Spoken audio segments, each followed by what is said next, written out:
This is Big D from Richmond, Kentucky, and I am Lunatic Radio. This is Bert from Seattle, Washington, and I am Lunatic Radio. This is Chris from Tampa, Florida, and I am Lunatic Radio. Hey, I'm Ace from Orange County, and I am Lunatic Radio. Hey, this is Elizabeth from Chicago. How you guys doing? And I am Lunatic Radio. This is Duzio in Salt Lake City, Utah, and I am lunaticradio.com. How do you do internet radio? The Dumb Broad and Rocket Show. It is, how do you say shit? We're an internet radio show, but most of our listeners don't even know what the internet is. By the way, that's what my ass sounds like at 3 a.m. You don't hear this shit on the fucking Piers Morgan show. I like Seinfeld and Wrangler jeans. I don't think I've ever heard Wolf Blitzer ask a correspondent, is she Dunsville? I always feel like we have to defend ourselves when we have guests in. Do you have a Valentine? Do I have a Valentine? I have Rock, and I'm going to jizz in his face. No, you're not. Oh, God, I've seen these guys pound each other in the ass in every break. It keeps us motivated to do the next segment. It humbles us. I'm full scumbag. Yeah, you're full scumbag. Yeah, no. But you associate with the scumbag, which makes you at least partial scumbag. Son of a bitch. Rock, you have a question for Brittany? Not really. You guys are the butthole surfers. That was easy. I love Rocket. He's such a fucking asshole. This is Lunatic Radio.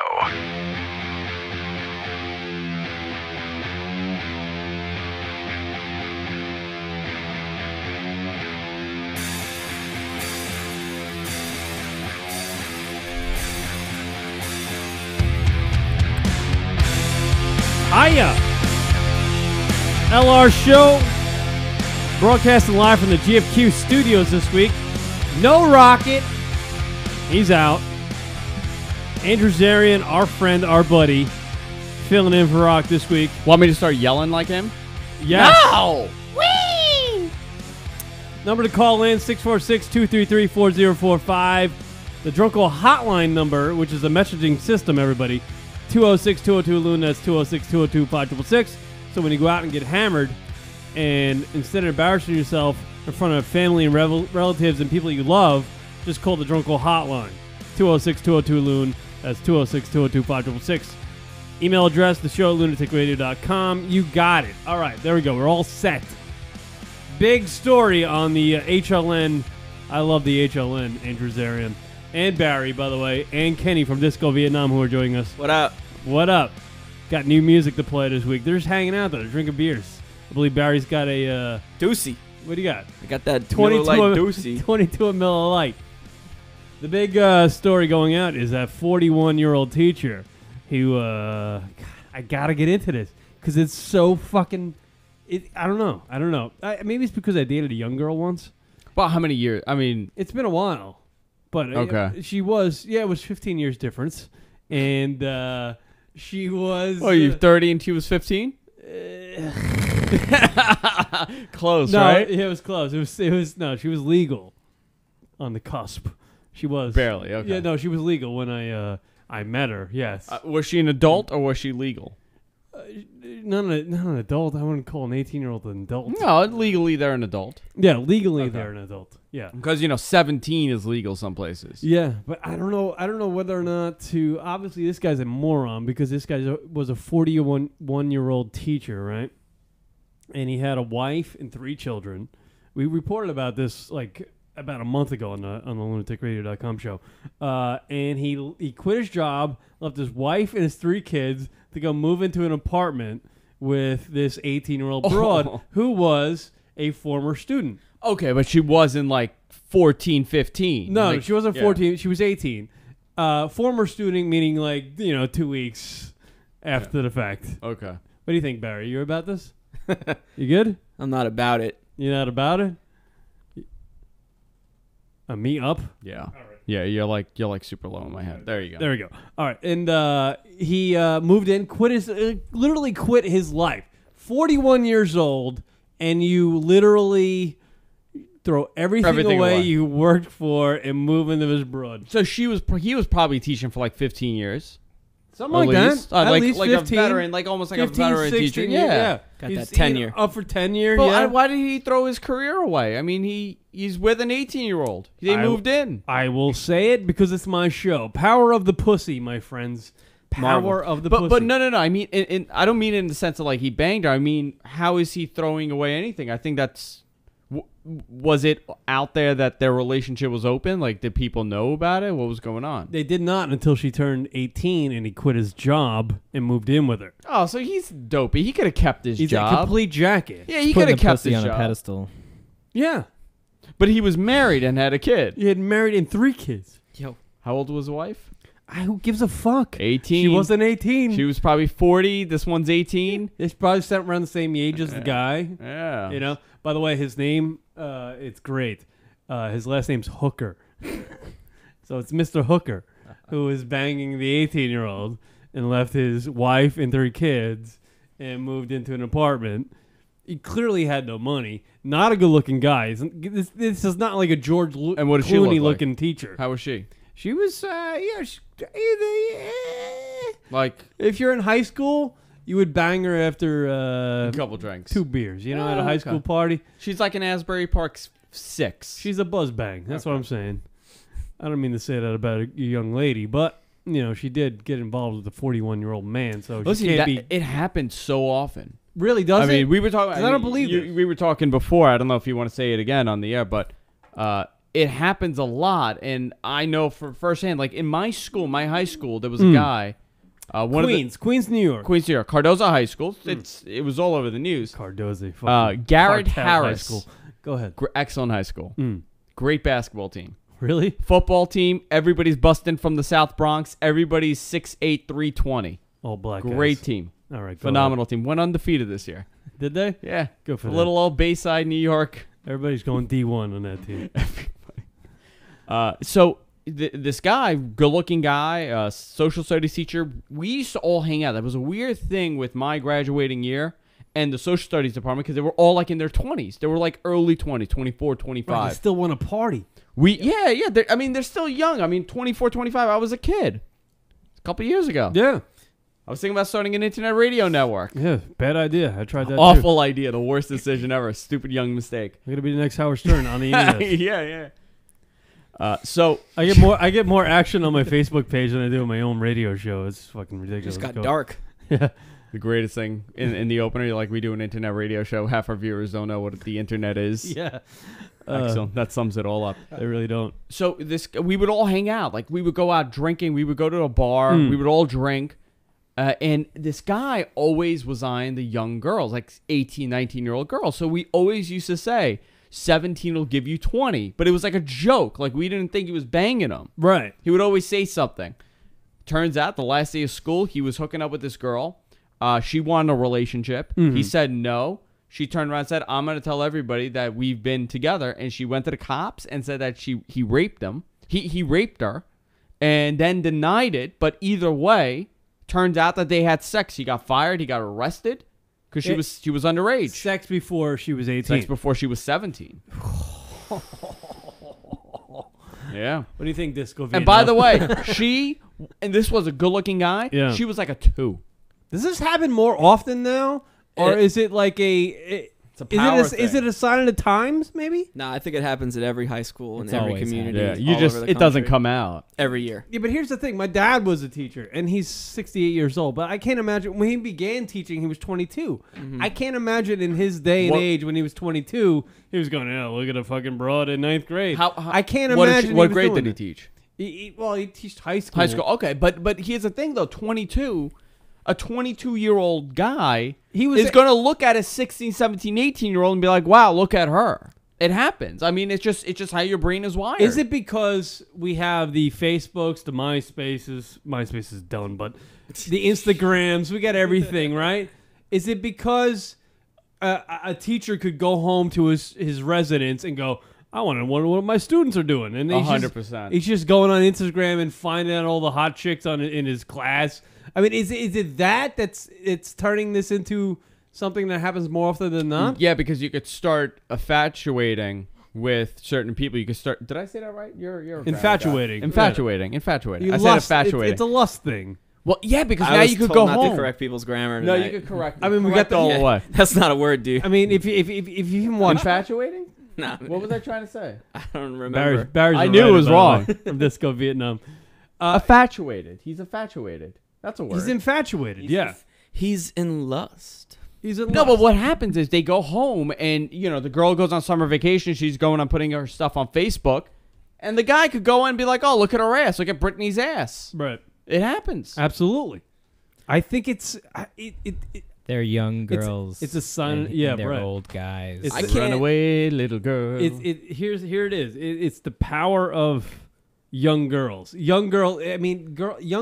When you, as a man, when you get into your 30s and mid 40s, you always young girl is a fascination. Whether you're married or not, it's still the young girl's a fascination. Yeah, but the young girl, like the 16, 17, fantasy. 18-year-old. Like, that's what you're talking about. No, I'm talking about the 18 through okay. 23-year-olds. They're a fascination dude, that's for young... what happens. old, guys leave their women all the time for, like, some 18-year-old with a good rack, and the guy knows his role, The guy knows that, I'm going to put out a couple bucks. This guy's a colossal douchebag, by the way. This Mr. Hooker guy, because he did everything wrong in this situation.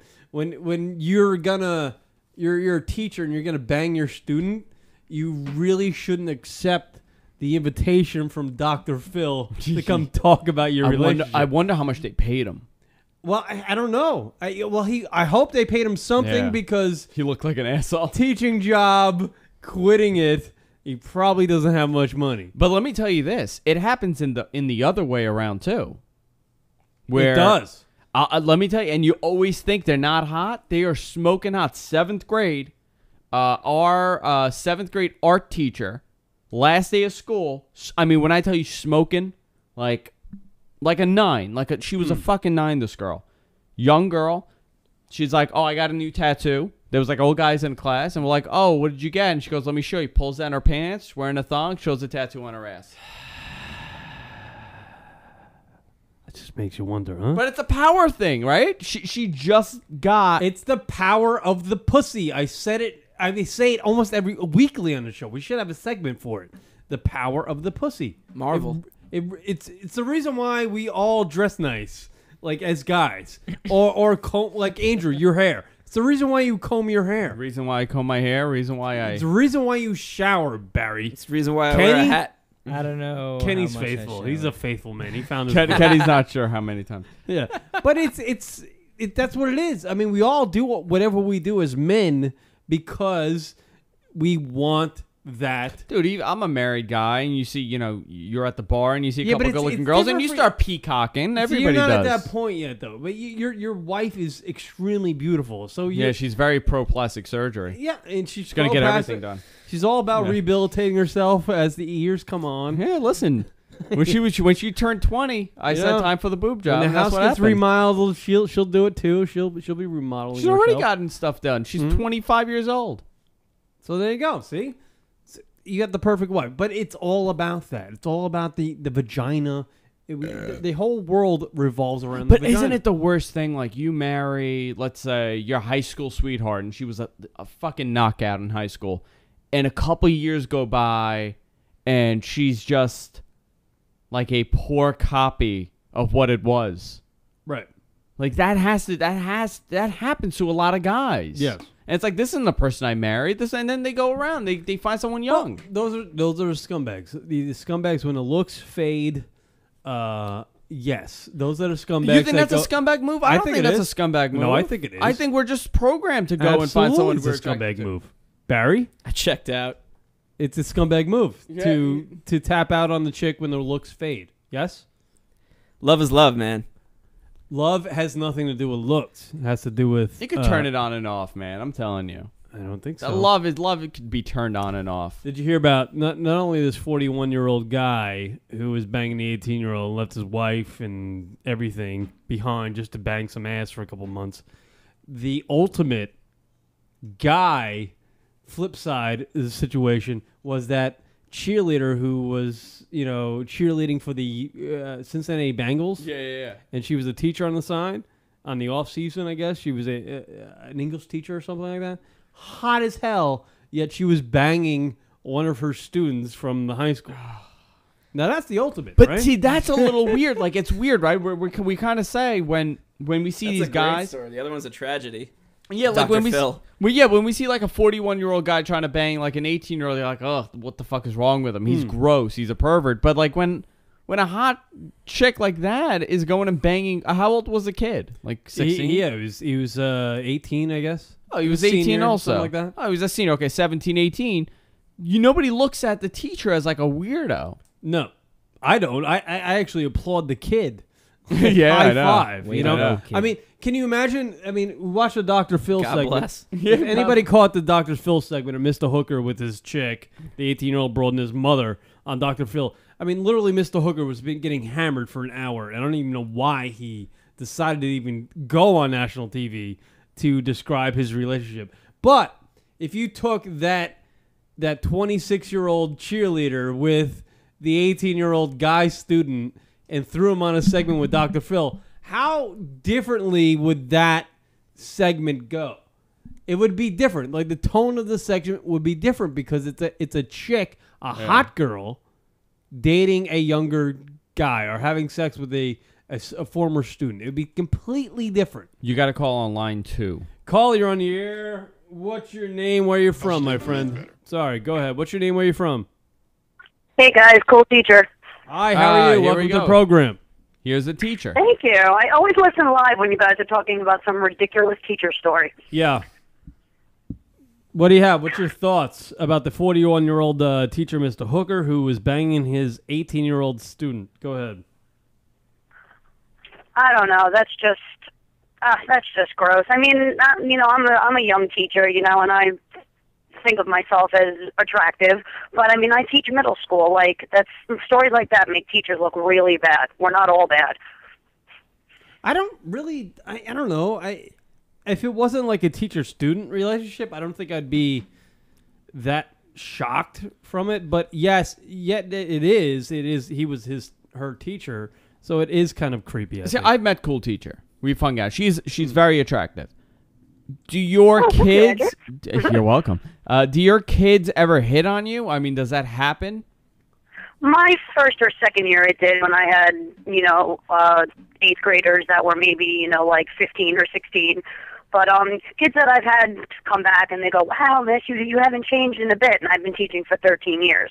But no, I mean, my kids are 6th, 7th, and 8th graders, so they're busy hitting on each other. Now, let me ask you, could you see yourself at all? I mean, I know you're married, but let's say you're single. Could you see yourself at all dating one of your students? Let's say they're 22.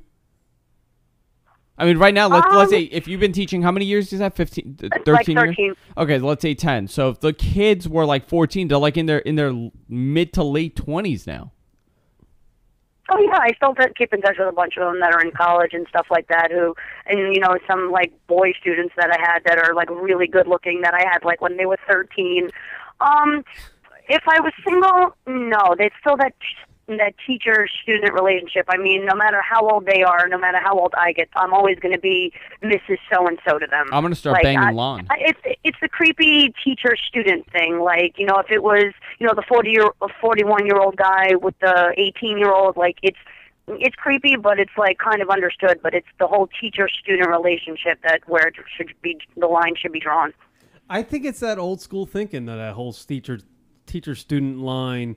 I mean, when the kid becomes 25 and say you're 35 as a teacher, I think you can go ahead and date that person if it's there, if the opportunity's there, go ahead and do it. I wouldn't look at it and go, oh, it's your former teacher, I can't date you. You want to know I got a teacher story for you. You want to hear this one? Yeah. I don't think I've ever said it on the air. Lon actually knows the story because Lon taught with this woman. We had a very young teacher come in to my middle school. Crap. There we go. That was me. Sorry.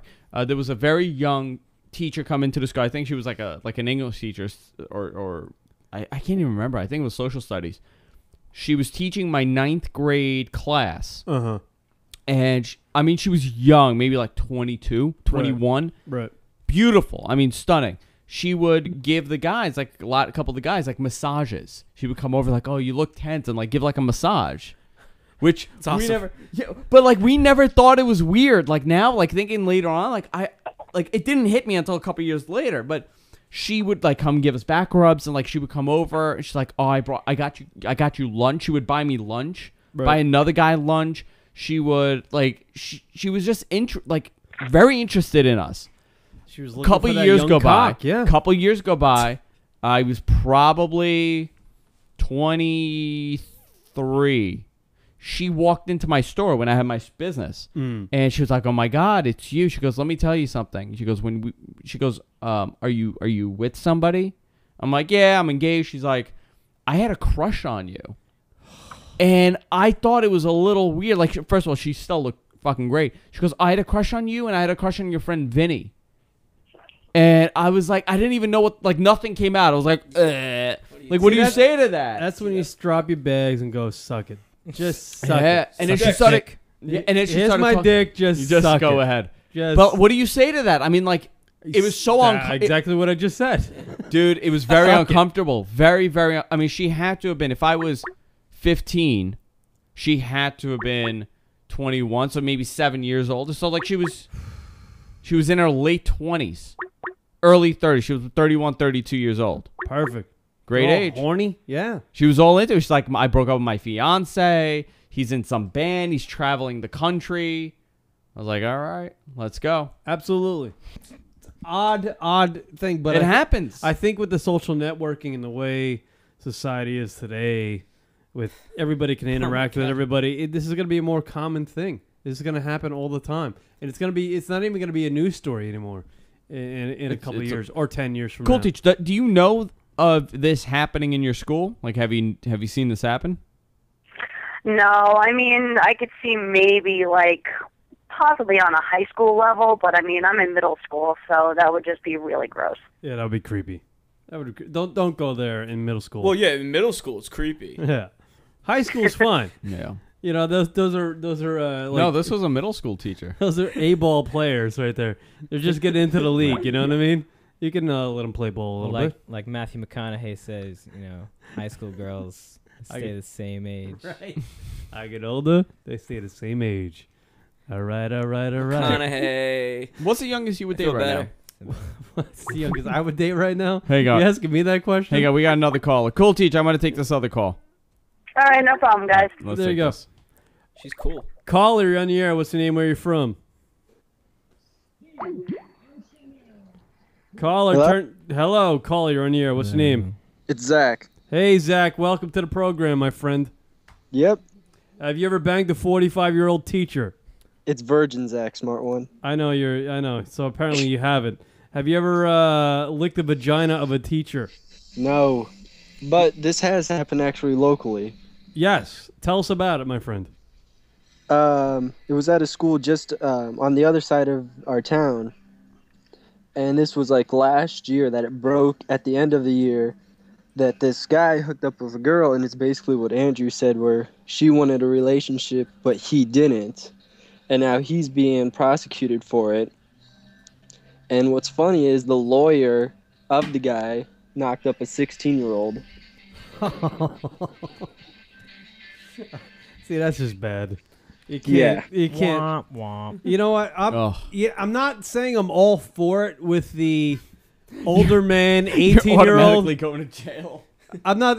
But when you go 17 and younger, yeah, that's you just can't go there. You got to be able to have that switch in your head or in your brain as a man, a horny man, to go, I'm turning that fucker off. Yeah. I'm gonna turn that switch off. 18, you're like, okay, I can fantasize about it because you're 18. This and that. It's still weird to even go there, and I don't know, especially when you have a career as a teacher. Didn't Pete Townsend get busted for alleged child pornography? Pete Townsend? Yes. Yeah. Yes. Allegedly. Yeah. He was doing research. He was doing research. Yeah, so he knows better. And jacking. I know he was. He knows better. Come on. Musicians are inspired in different ways. All right. Yeah. We'll get to that in the segment, you fucks. I was doing research. You were, yeah. I'm sorry, Jess. I had to fuck her. I was doing research on strippers. She was just so hot, and I called her up, and it's a weird whole dilemma with this old guy, young girl thing. But I think it's something we shouldn't be surprised about. Kieran, what is the youngest you would date right now? Date right now? I you know what? You're in your mid-30s. 17. 17, no. Great age. I dated a girl Age of consent. 2 years ago who was 18. I dated a girl who 2 years ago. But first of all, she was smoking hot. She So was. She was a 10. But Well, she had to have been if Kieran wanted her. and shut up.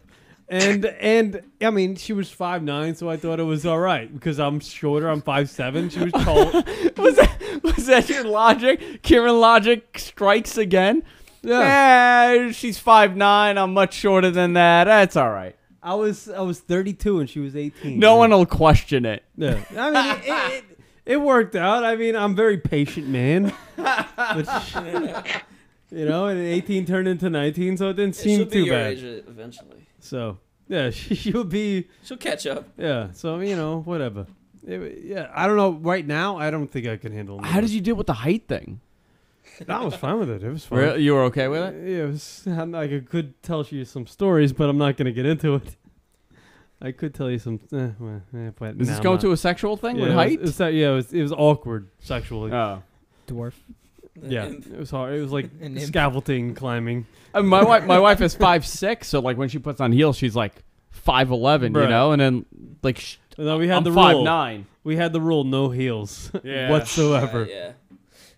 Jesus. She walked around barefoot all the time, pretty much. And slouched. Yeah, it was actually kind of difficult when she. Forget it. I'm not even gonna get in there. I'm not even going there. All right, we got this. Zach, thank you for the phone call, my friend. Yep. All right. So we got Disco Vietnam. They got new music. They were in like a year ago, and we in here. We had like a shit show. I mean, you guys played live music. No, it was a shit show because we were all hammered. At least I was. You remember the show? That's the show I drank the spit cup. Yeah, you drank.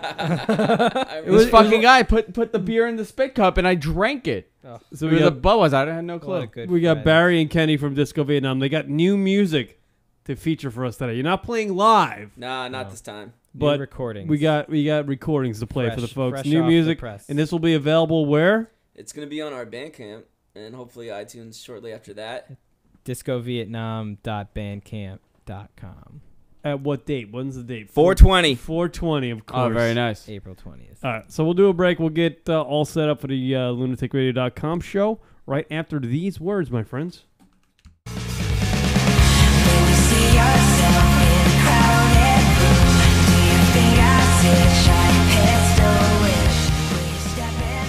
What up, everybody? LR Show. Andrew Zarian checking us.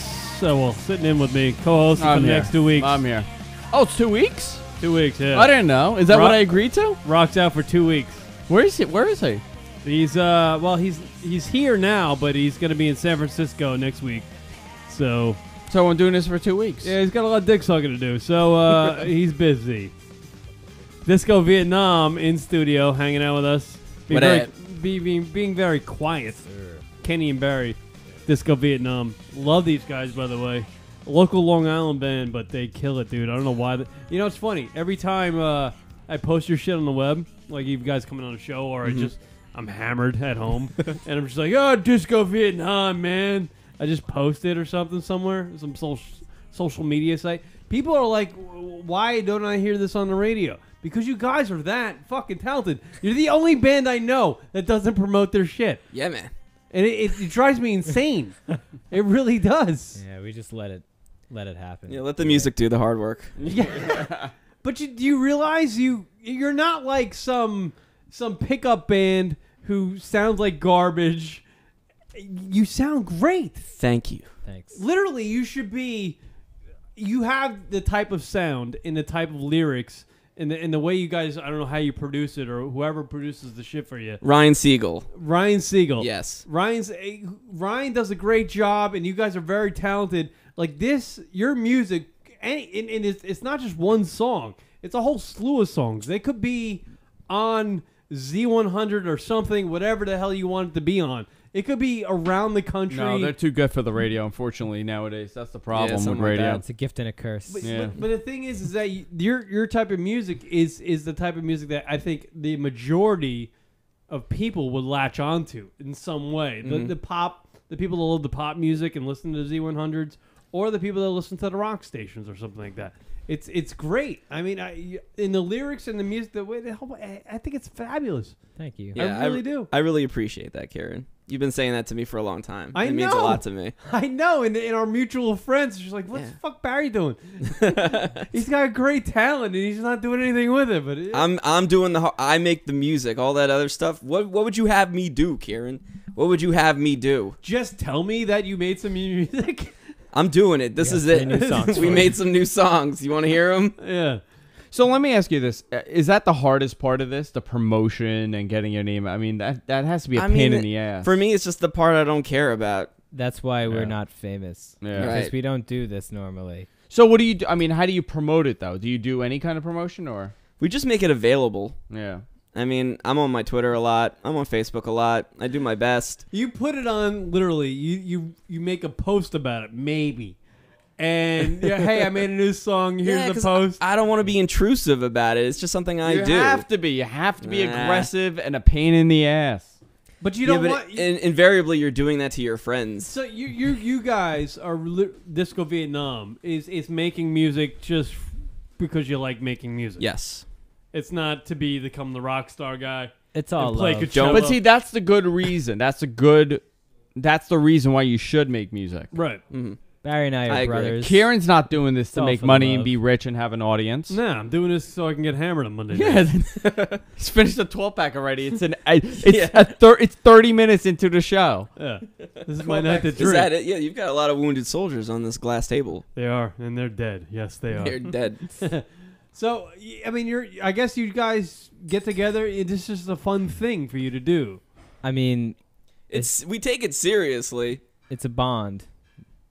You're brothers. We're brothers. But Makes it easy. But we happen to both be totally awesome at what we do. You are. So you speak for yourself. I will say that. Yeah. So when we Barry come together sings, and we make it happen, we Barry and I have what we call brother element, which at only certain moments really comes to power. We're like Dragon Ball Z of Jew musician brothers. You have to fuse together. We get the yellow ball of fire between us sometimes, and it gets really intense sometimes. But how long have you but two then been? we poop out really good songs sometimes. How long have you two been making music together? Obviously, you're brothers, so it's got to be 12 years. Mm-hmm. Only 12 years? Yeah. Yeah. Really? Well, I picked up the drums for the hell of it when I was 14, and Barry picked up the guitar because he couldn't let his little brother be better at an instrument than him. It wasn't. I just wanted to play with my little brother. I want to make music with my little brother. Which one of you two was the first one to pick up an instrument or think music was something? Obviously, Barry, right? Yeah, I mean, I was playing music from pretty young age, but I didn't take it seriously until Kenny started taking it seriously, actually. And as far as the Disco Vietnam and all that stuff, when did that come about? That came about after college. Yeah. I've been in 2 bands with Kenny. Prior to Disco Vietnam, we were in a band with my buddy Keith called Station Heights, and I played bass in that band. And then before that, I was in a group. We were in a group called Johnny Canoes, right? And that was the first group we were ever in, and taught ourselves our instruments and taught ourselves how to write songs. And then after I got home from college, we were just like, yo, let's just make some music together.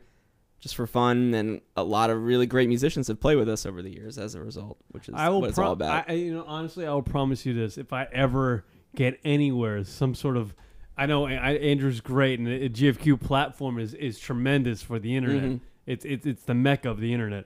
But if I get to a bigger platform than this, I am fucking literally gonna play your music because it's amazing that you guys. What's interesting to me is that you guys make such great music. And it's really great. No, it is. It's excellent stuff. You're making me blush. They don't want.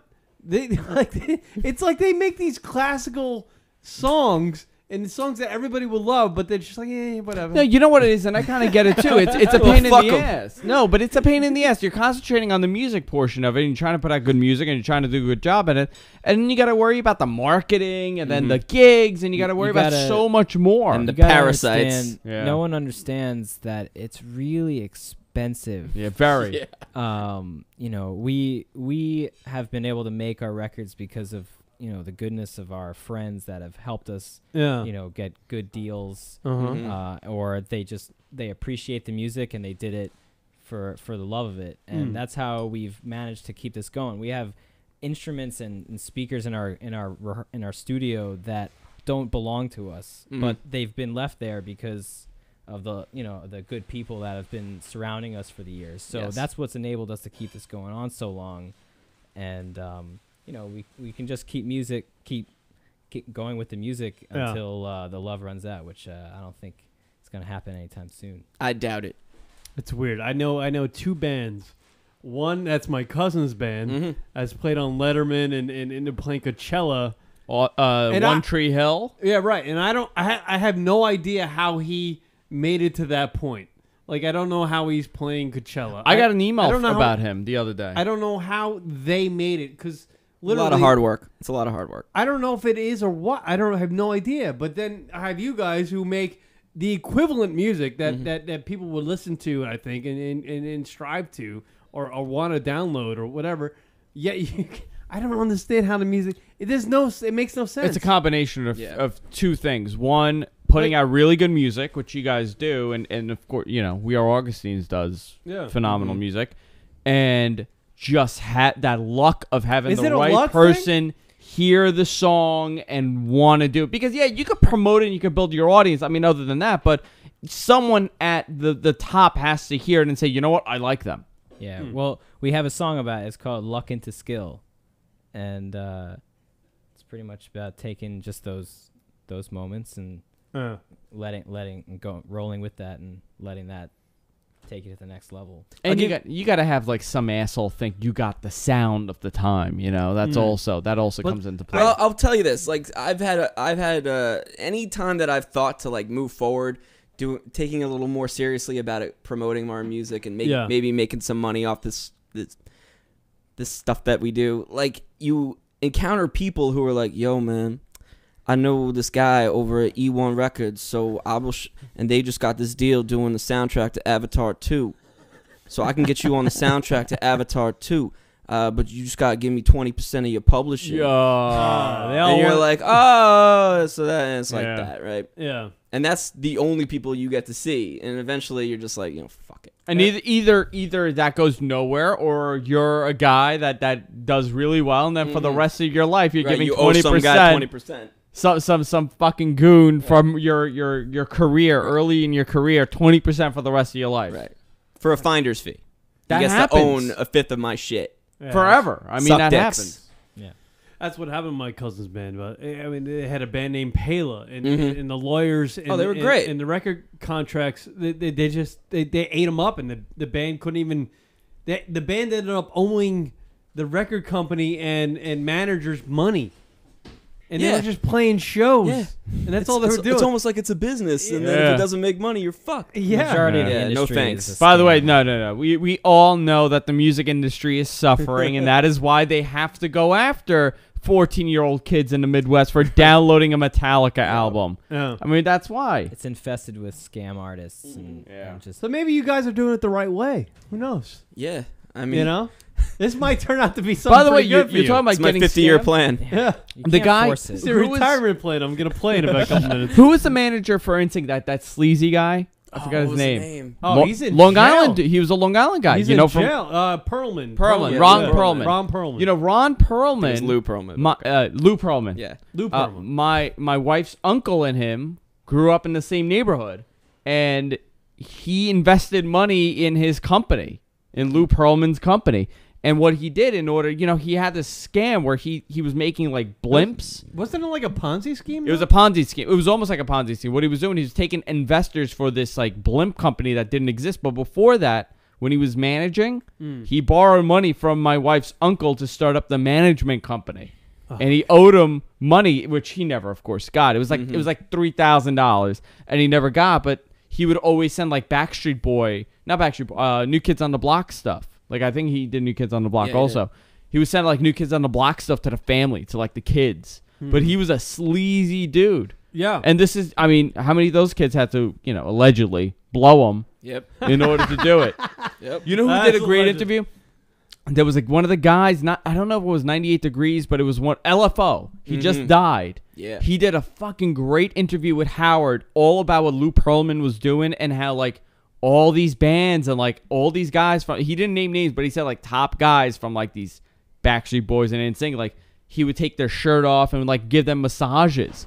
Like Lou Pearlman, yeah, Lou Pearlman would be like, okay, I don't know who. It's a legend, right? Not Justin Timberlake. Well, no. This has come out that he's done this. I don't know who it was. He didn't name the name. Is it documented in some sort of book or something? Yeah, it's all over the place. So what he would do, he'd be like, sorry, this could be and enough. he said, yeah, I know this is what you're looking forward to. He would turn around and be like, okay, Kenny, you're really cute. Thank you. You're really cute. Listen, I know. Pause. Listen, and like what he would do, he would hold their money. So like that was a problem. They couldn't get paid because he would have to pay them. That's pimping. Oh my God. That's straight pimping. So he would turn around and be like, "Oh, I gotta cut you this check, but you know what? You look tense. I want to give you a massage." And they knew what that was. And then sometimes he'd be like, I've never done this before. I've never had a blowjob. Oh my God! Listen, would you? It'll be really quick. Just the tip, and that's it. Just the tip. Like he would do shit like that with these guys, and what are you gonna? I mean, you're talking about a 16-year-old kid that wants to get his $500,000 check, right? And this is what would happen. Dude, he should be just one to the back. Oh, he was a scumbag. Just one bullet to the back of his head. Scumbag. Didn't Corey Feldman out a bunch of people in Hollywood about that happening? Yeah. I mean, it happens all the time, and it's the shitty thing about the record business and the film industry and movies. This is the shit that happens all the time. You have to hear that interview. He did it on Howard. One of the best interviews ever. Yeah. Ever. I love that. Obviously, you knew that guy. We need to listen to this other radio show. Yeah, you can listen. No, but listen, you can go listen to Howard. Howard's great though. By the way, that guy died from LFO. He died of cancer. Yeah. I remember LFO. I remember that. But you knew Lou Pearlman was a creep. Oh, when you look at this dude. Yeah, you do. He's a fat bastard. He's got a lot of cash. Obviously, not getting laid at all. Living in Orlando. He's got a compound, and he's bringing in boy bands all the time. Of course, he's wanting to suck a little 18-year-old cock. By the way, from Flushing, Queens, New York. Of course. I believe he went to... Mets fan. He went to Cardozo High School. He went to your high school? I believe so, yeah. By the way, he grew up with my wife's family. By the way, NSYNC was also awesome. Yeah. Regardless of all the agreed touching and feeling. Justin Timberlake turned out like gangbusters, I would think. He's good. He hasn't put out an album since 2006. Yeah, hell yeah. What's going on, Justin Timberlake? Where's Sexy Crazy Where's Love? It at? What are you doing? Make an album. Dude, he made a class. The last one was good. I liked it. They're all great. Yeah, I liked it. Make really? better movies. Honestly? Or make better movies and make more music. Dude, he's made some. Stop going on What was the SNL. album's name? What was it? Not Future Sexy Sex Love Future Sounds. Sex Love Sounds, yeah. Dude, the In Time movie where it like everything like there's like a time thing. Yeah, I downloaded that and deleted it. Holy shit! Was that a colossal bomb? Yeah. And then the Bad Teacher movie he made with that praying mantis. Yeah, no one saw that. Whatever's her name, Claire Danes, or whatever the fuck her name Cameron is. Diaz. Cameron Diaz, thank you. Yeah, unattractive. Just he's bad.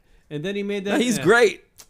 No, he's an needs awful to make some actor. music. He needs He to was make good some in music. Alpha Dog.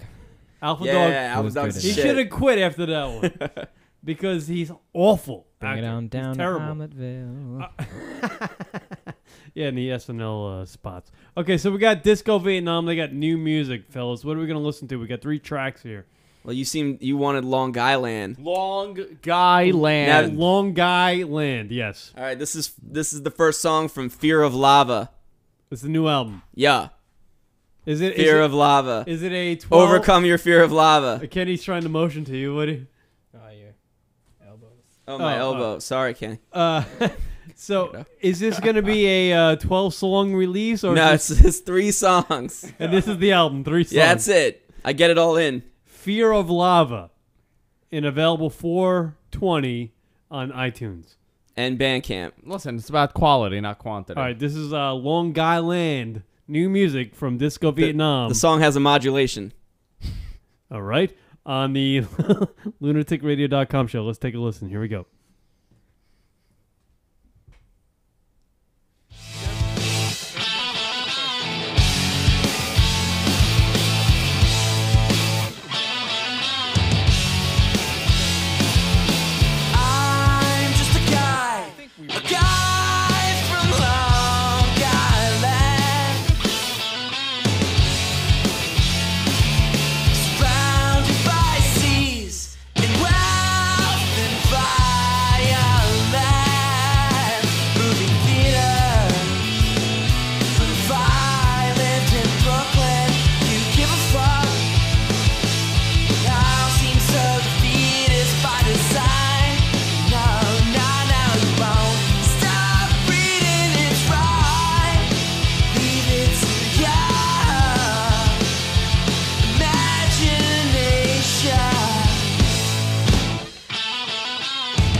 Yeah, nice. Long Island, Disco Vietnam, everybody. Holy shit, that was good. Thanks, man. First time I heard that. I like that. It's kind of Dope. local, but I like it. Thank you. Mm-hmm. Transcends, I think. I hope so. I think the people will like that one. You got to hold down your honeycomb.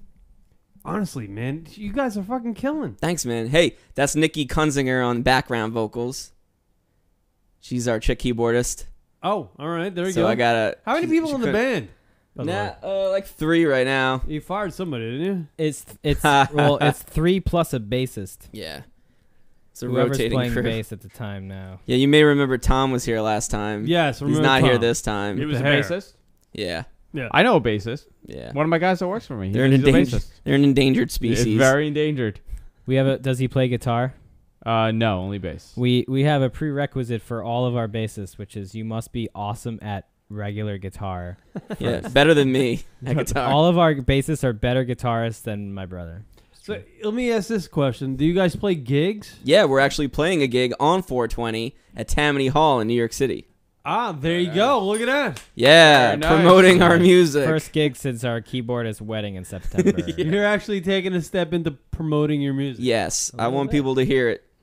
I would and I want to melt their faces. It's great. Do you want to get into another song, or do you want? Yeah, let's do another one. Let's do Better Sleep Through Science. Better Sleep Through Science, everybody. New music from Disco Vietnam on the LunaticRadio.com show. Here we go. Here we go.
I gotta tell you people something, man. Disco Vietnam's gonna make me famous. I'm telling you, because I broke these guys twice.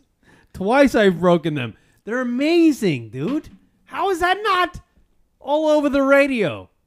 Tell me. Somebody tell me this. Because I've played unsigned bands after unsigned band, and I've never heard something.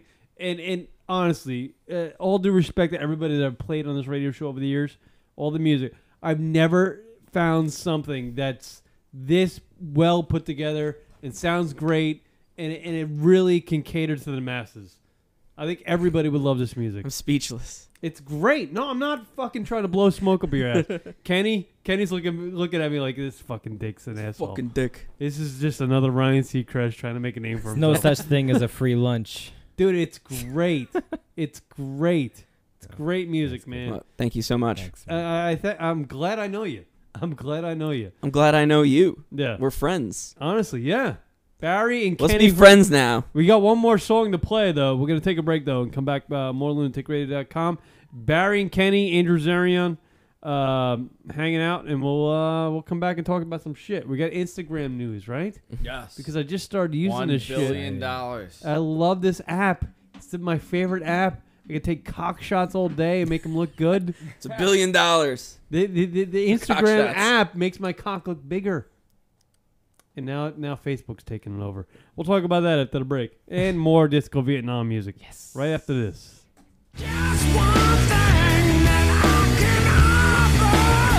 What up, everybody? LR Show. Hanging out with you. Guys from Disco Vietnam play some great tunes. Sir. New music, everybody. 420. It'll be released on iTunes. You can download it. Disco Vietnam. Fear of Lava. How do they find it on iTunes, by the way? I don't know, man. I don't even think it's going to be on iTunes. It's probably just going to be on our Bandcamp, and I'm just going to put it out there. What's the Bandcamp? Google it. Who cares? Bandcamp / DiscoVietnam.bandcamp.com. All right, there you go. Kenny, what do you agree? Do you agree? Yes, it will be on iTunes eventually. All right. We have one song on iTunes. Yeah, we do. Go get it. Our one hit song, the NP, Natalie Portman. Natalie Portman. Natalie Portman. Yes. It's timeless. You need to get all your songs on there because they're all great. They have the monopoly on music, don't they? I know it's been a year since you've been on the radio program, but honestly, I wish your music should be promoted, my friends. It costs money, my friend. Money. We don't have the money. We're musicians. You have social networking though. You can get it out there. Yeah, nobody has money. That's like the entirety of a marketing plan now. Oh yeah, you just go on, put it on your Facebook, and then just put it on your Twitter. You're into the hip hop, Barry. You know. Hell yeah. What about Drizzy Drake? Didn't he? Don't get me started. He was Kieran. on Degrassi. That's like. Didn't Drake automatic. just have a YouTube channel and got a? Oh man, he had millions of dollars behind him. Give me a break. Really? Yeah, man. Come on. Well, you hear these stories. He had a Grammy nomination before he had an album.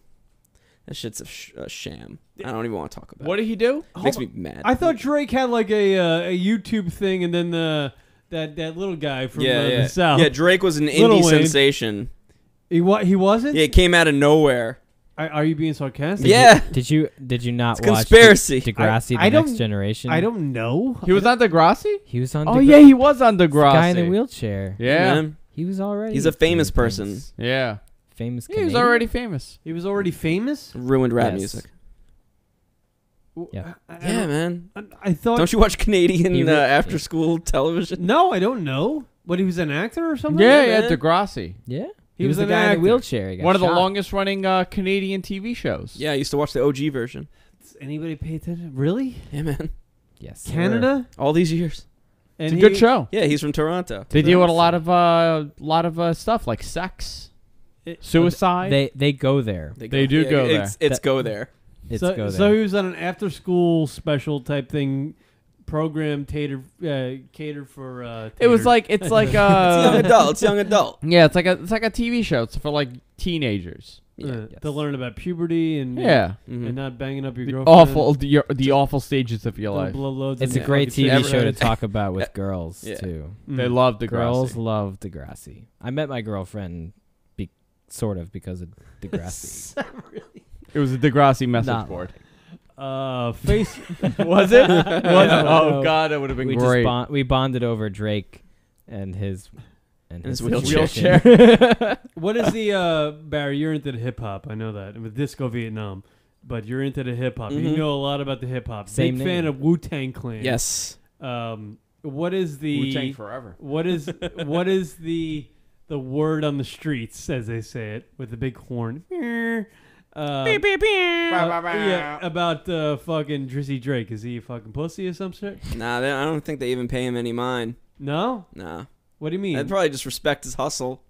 But you ain't gonna see them working together like that. Who's the gangster guy? Who's the people that has who's the artist that has the cred now? DMX. DMX, he's coming back. Well, first of all, anybody that DMX would go will to always have LaGuardia, it. anybody that would go to LaGuardia Airport, claim that he's part of the FBI, and ram his car through the fence. He's a wild beast. Is a hardcore guy. He went through some dark times, but he's out, and he's gonna come out with a new album, and he's gonna be don't the guy forget to with cop cred. that new DMX after you get that new Disco Vietnam. That's right. Yeah. See, I can promote. You know, if you like DMX, you will like Disco Vietnam. You may or may not like Disco Vietnam. You may or may not. Yeah. I think It's like the Beatles meets DMX. Oh, DMX got out of jail a couple of years ago. And Yep. then he started making like a couple records or songs with Busta Rhymes, and he said they made them in like 12 minutes, and they were bragging about that. Yeah, but they no do one that. ever heard them. Yeah, there's a lot of that too. He's on. He's on. There's like, no money behind them. He's on a TV show now. Celebrity, I think, couple therapy. Yeah, well, that's probably not a good show to be on. He has asthma. I know not that. DMX. I know DMX has asthma. Ah, what? Yeah, he has asthma. So we didn't get to the bottom of the question. Pharoah Monch has asthma. Yeah. Who is the guy? Who is the person that all the hip hop people are looking at right now? Come on, Barry. Fuck. Man, I'm 30 years old now. I can't even answer that question anymore. You don't even know?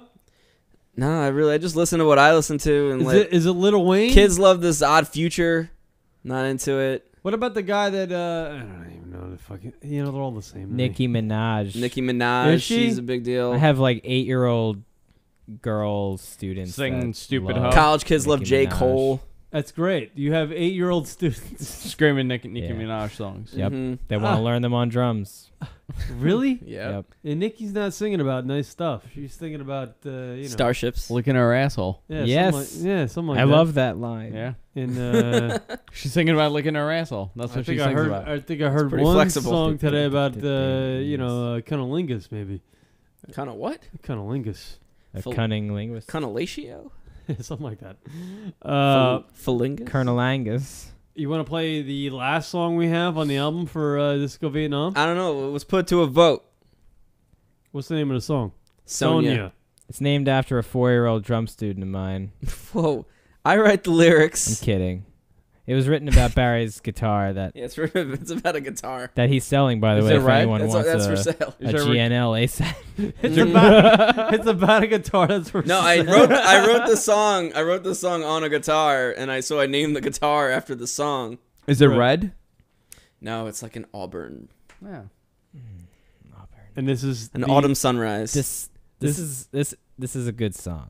I assure You like this one, Kenny? Kenny likes Yeah. it. This Disco, one- all right. Disco Vietnam is the song Kenny likes. You know, because I write them all and I show them to Kenny, and then he goes, "Yeah, I like that one. I like that one. I like that one." And then he adds his parts to it, and then we move it through the assembly line. Essentially. Right. But he's the first. So you like He's Sonia. the gatekeeper. I like Sonia. This one, it's got some swing to it. You like it. All right. So we'll play that right now on the lunaticradio.com show. Third and final song from the album. Fear of Lava. Fear of Lava. Hey. Which will Disco be Vietnam. available on Bandcamp 420. 420. There we go.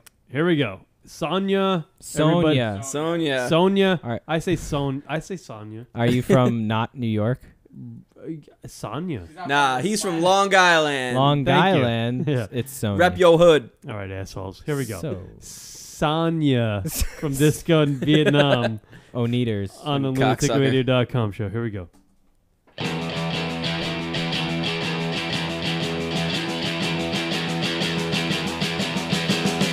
If I like you more than you like you, then you hate me when I say I love you. If you like me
If I like you more than you like you, then you'll hate me when I say I love you. If you like me more than I like myself, then you leave me if I can't live without you. But oh, I love you. I love that sentence. Every vicious word waiting her reply. I never said it to someone so insecure. Oh, leaving some, yeah, leave her alone, yeah. She got other plans for you. Leaving some, yeah, in California. She got other plans for you. Leaving some, yeah, gonna leave her alone, yeah. So leave her alone, yeah.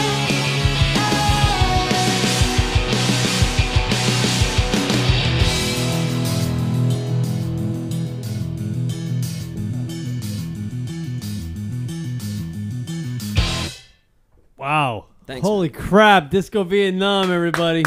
That was great. Thanks. That was my favorite one. Yeah? Yeah. Yeah. Wow, you know what? I don't know. I like them all. It's going to be available for free starting on April 20th.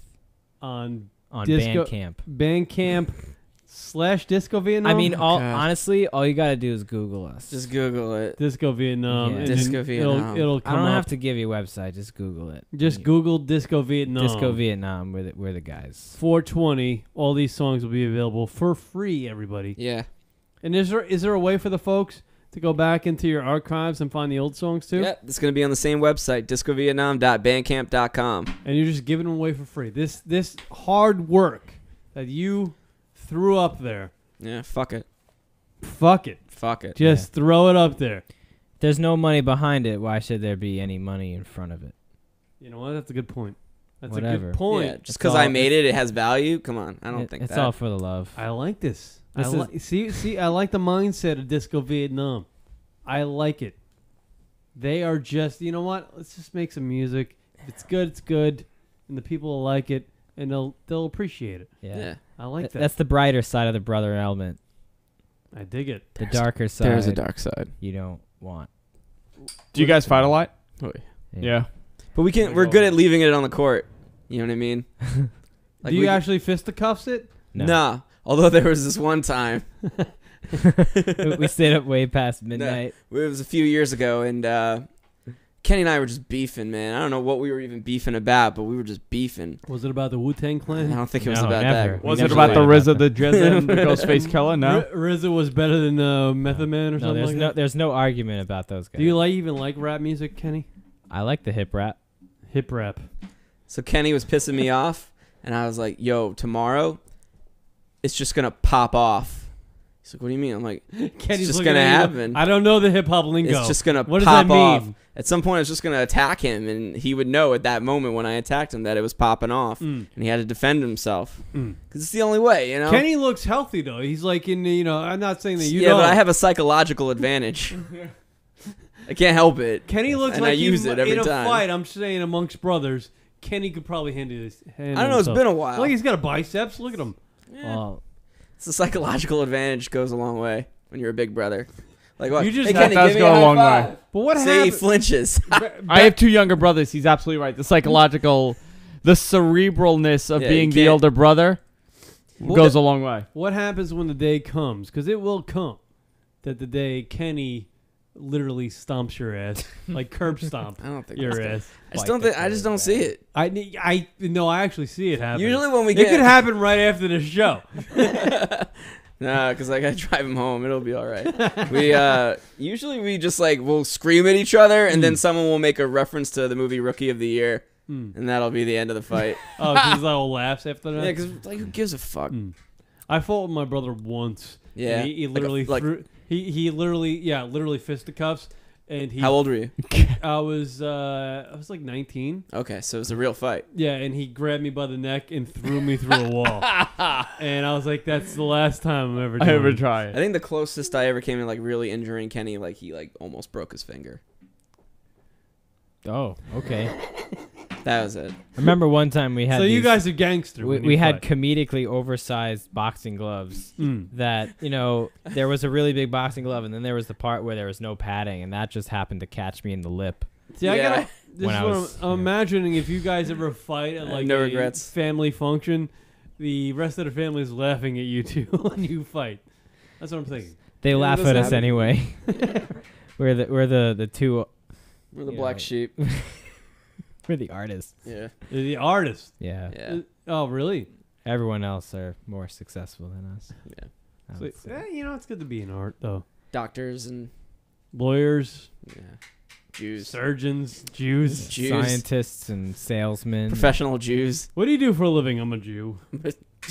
Basically, right? Really? Yeah, you got to use it. The Jiu-Jitsu.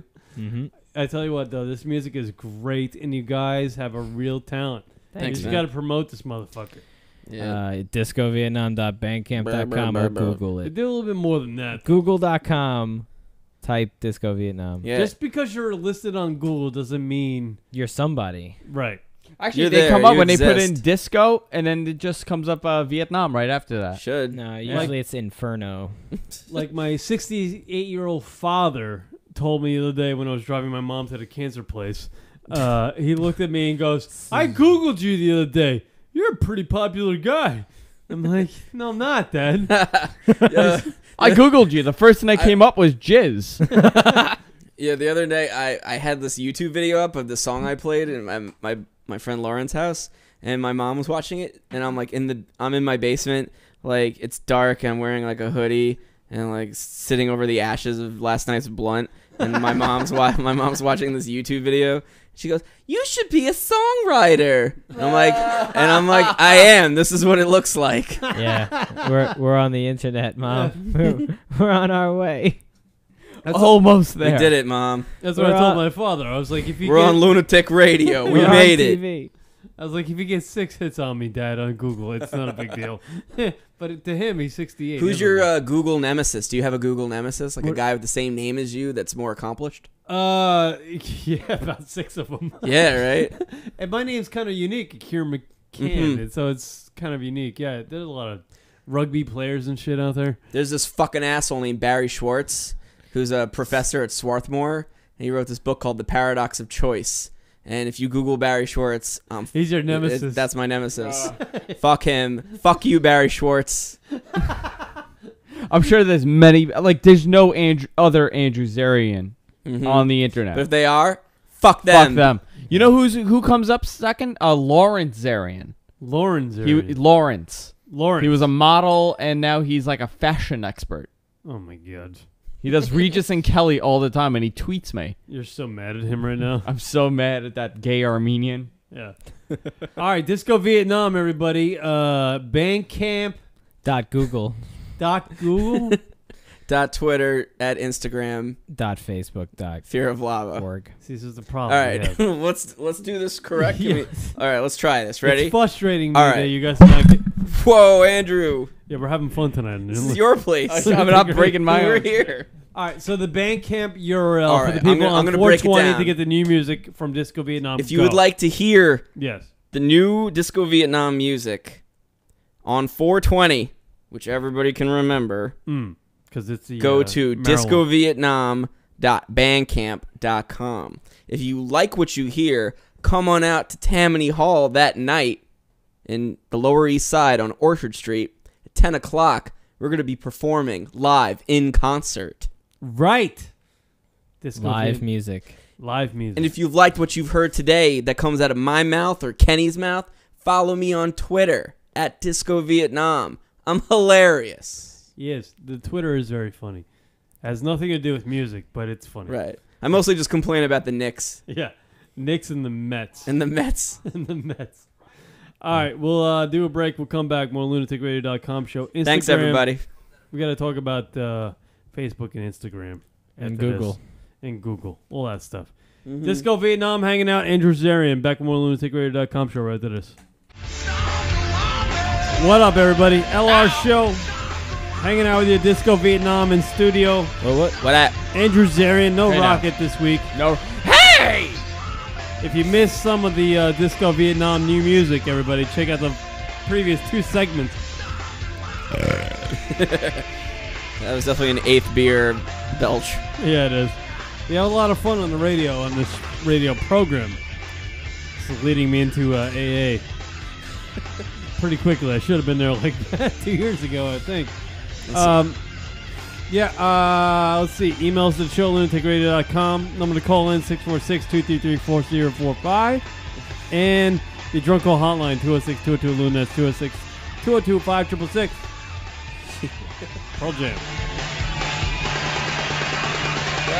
Word up. Facebook, everybody, bought Instagram. And now what the fuck is that about? Yeah, $1 billion, 10 employees. And now it's just an app, right? It's just an app. Takes pictures. Takes shitty pictures that you take. Yeah. And makes them shittier. So you hide the shittiness. See, this is the thing. I just started getting into the Instagram thing because I do it. I was like, Hipstagram. Yeah, I kind of liked it, Barry. I don't do Instagram. I'm not a visual experience. See, I like the Instagram. It's very nice. And I use it, and I just got into it, and now that I don't know what's going on. Do you know? You're the tech savvy guy. I'm Instagramming you right now. Oh man, fuck. Do you know what's what's the thing? I mean, dude, it's a phenomenon. It's an app that you use for your phone. You take pictures, right? And then you have like a slew of filters. Yeah. You make the picture look better or whatever. Right? That's what hipsters do. That's what hipsters do? Yeah, you put like all these different filters and you make the photo look really shitty and you consider yourself an artist. That's what Instagram is. Facebook is worth what, $50 billion? So they Facebook? Yeah. Hundreds of billions of dollars? What's the value right now? I think it was valuated at, or its valuation was $50 billion. $50 billion. So they gave it $1 billion. Right.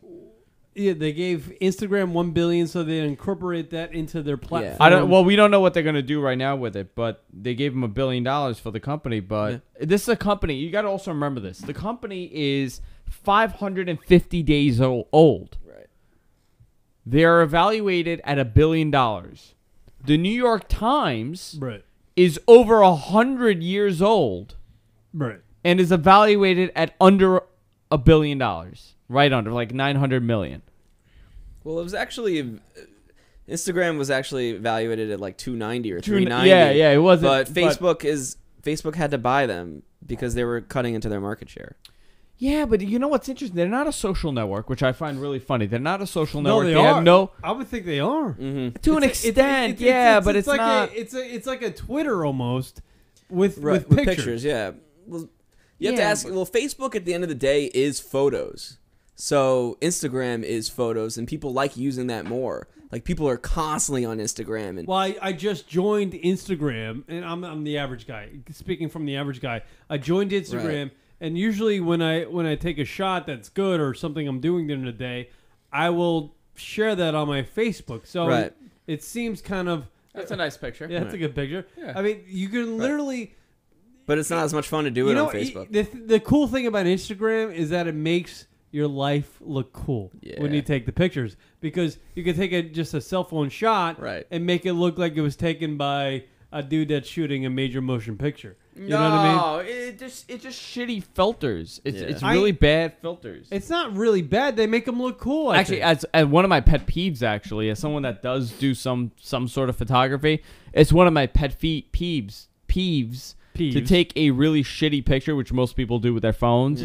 And add a really bad filter and make it even more grainy than what it was. It's actually awful for photography. I think it's actually it hurts photography, but it's a cool little trend right now. Like this is the thing that I really don't understand.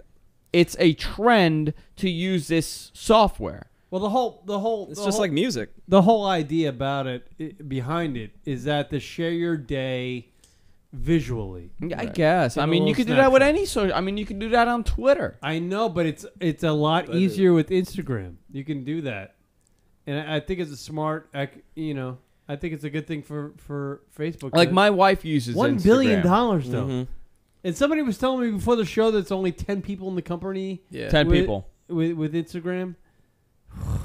They're 10 people. Simple. They are Yeah, but they've celebrating- also borrowed a lot of money. I mean, they've had a bunch of investment into the company. All You the got to venture- also remember all those the venture yeah, capital groups venture that have capital invested groups. money into it. They just got a couple $1 million, like a month ago. So I mean, there's a lot of money that was pumped in. Like, people are like, oh, only 10 companies. Yeah, 10 people on staff, but there's a lot of finance that went into this company.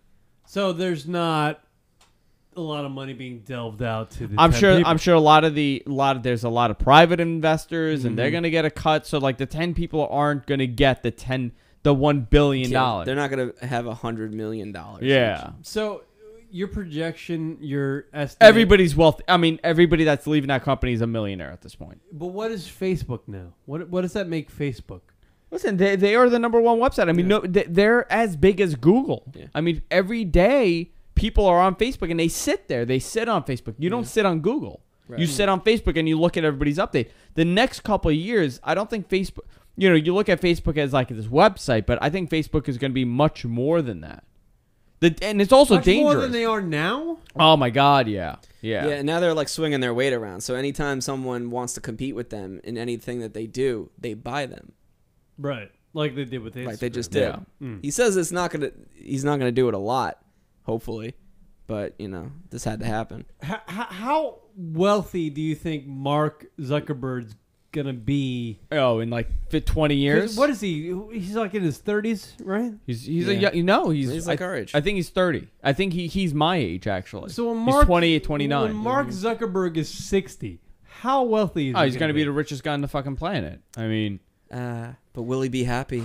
Will he be happy? I Who know, knows? right? Well, you know what? He's with that. If with he's that not, girl. I'm going there No, to you punch know him what? in the face. He has to because he's with that ugly Asian girl that he's dating. He's been dating for years. Yeah, he's fine. He's Yeah. lamping. She's not good looking at all. Kenny, can you imagine going out and just buying a Range Rover like it's buying a cup of coffee? Oh, Range Rover's nothing. Talk about it. Go bigger I would rent a Range Rover. for the day. Well, can you imagine just being able to have that much money and going, you know what? I might buy a Range Rover today just because it's Tuesday and the sun's shining so nicely. It's a good day to drive a Range Rover. It must be weird to have so much money that like you don't. Kenny, know how to answer the spend it. question. That would be great. Right. I just hope that all that money comes from. And your girlfriend would be really happy with you. She would be. That probably would be a blowjob day for you. Can you imagine, like, Mark Zuckerberg goes home? Every day. Is that a holiday? Blowjob day. Is that a holiday? Can you, Can we like, make that a Mark holiday? Zuckerberg goes home and the girlfriend will find something to bitch at him. I know, I guarantee. You know what I mean? I guarantee. Yeah, I'd be like, Facebook, bitch. Yes, yeah. Like, do you know who the fuck I am? I'm fucking Facebook. I know my. I'm Facebook. I'm the Facebook. I know my social skills suck, but I'm Facebook. I'm Facebook. Is it amazing that a guy that's so socially awkward created one of the biggest social phenomenons in the entire planet of all time? He He should is socially also create blowjob day. Blowjob day. Well, that's the other thing. That Spearhead a campaign. That's the other question. God doesn't give you everything, right? It gave Mark Zuckerberg the talent or to look beyond, to create something like Facebook, and that's so far beyond what we would be or into the future that people will latch onto, and this would be exponentially grow into like a massive corporation. Yet he has no social skills. No. What would you rather be, Barry? I mean, would you rather have the social skills or the brain of Mark Zuckerberg 10 years ago? I would definitely like social skills. I would rather As have someone who doesn't have any. You have social skills, my friend. You are great with the social skills. Then let's go for the 50 billion. Yeah, I think I would take that too. I would rather take the 50 billion and go play golf the rest of my life. I don't give a fuck. Golf. Yeah.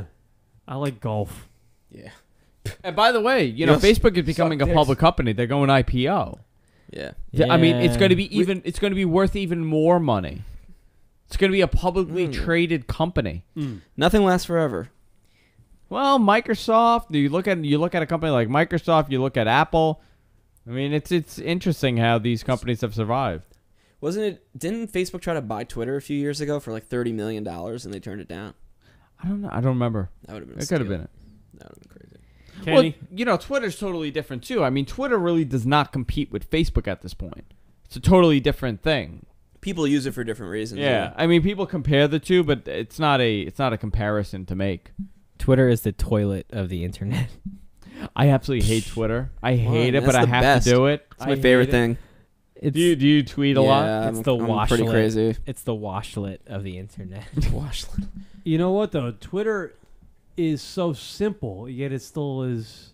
Yeah, man. It's still up there amongst the big two, I guess, or big three now, with Instagram because they got all the popularity now. Apparently, this is according to The Atlantic. Instagram is now worth $77 million per employee. Mm-hmm. But I don't know if they're going to get that. For shitty filters. For shitty filters. Isn't that nuts? Let's invent 10 shitty filters for people. I mean, I'm just trying to think, like, okay, let's figure this out. People have really shitty cameras on their phones. Yeah. So how can we fix that? I know. Let's make it even shittier than it actually is. Right. So let's take a camera that's awful. I mean, all these phones are awful except for the iPhone.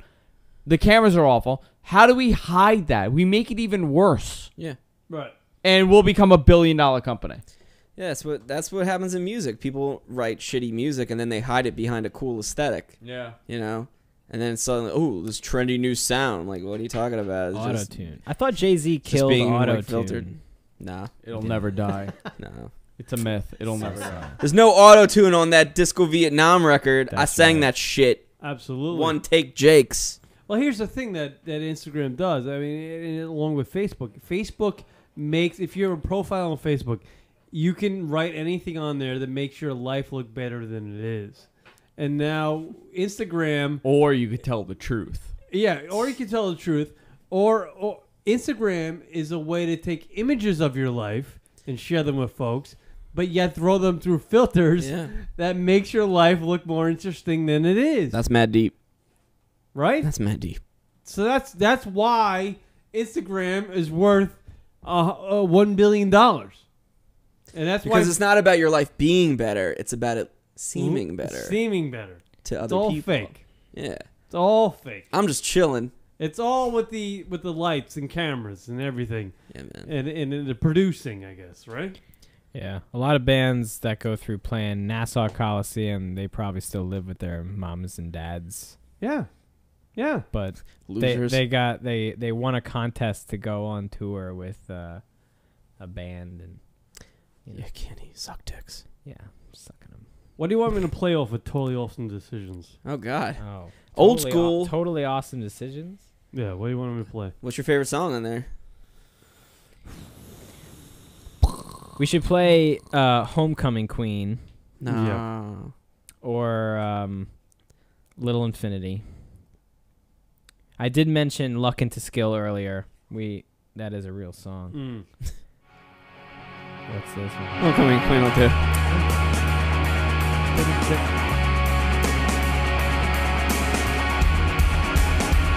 Homecoming Queen, everybody, on the LunaticRadio.com show.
games that you play. Shy away, shy away. No, he's never gonna take you home with him tonight. No, he's never gonna take you home with him tonight. No, he's never gonna kill your lonesome. 'Cause if I said alright, shy away, shy away,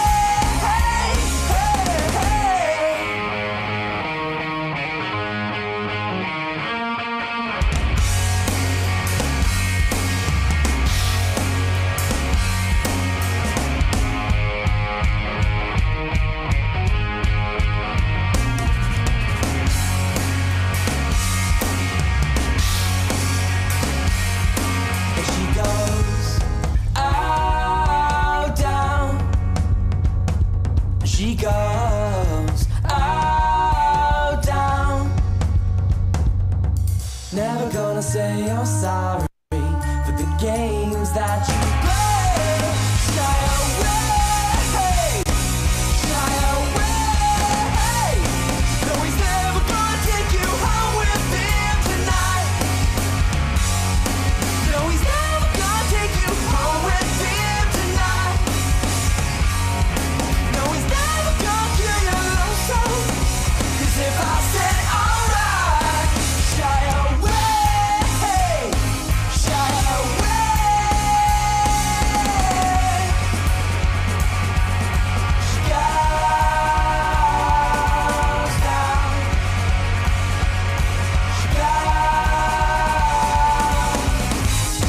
She goes.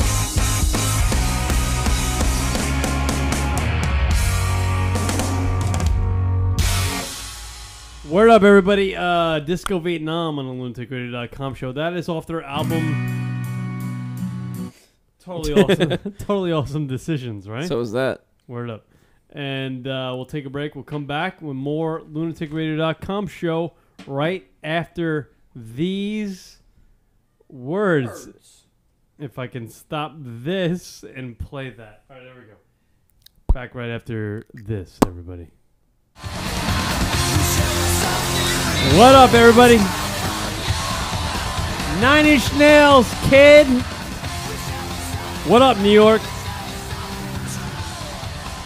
What up? What up, California? You want to shout at anybody? Yeah, I gotta shout out my man Bo. What up, Bo? What up, Bo? What? Bo Forasiski, I think his name is. Bo Forasiski. He's been supporting us since we were on the show last year, so I gotta shout him out. I know he's listening. Word up, Disco Vietnam, man. It's like Hot The only 97. band I know that does not promote themselves but make classic music. Literally, timeless music. And every song seems kind of timeless.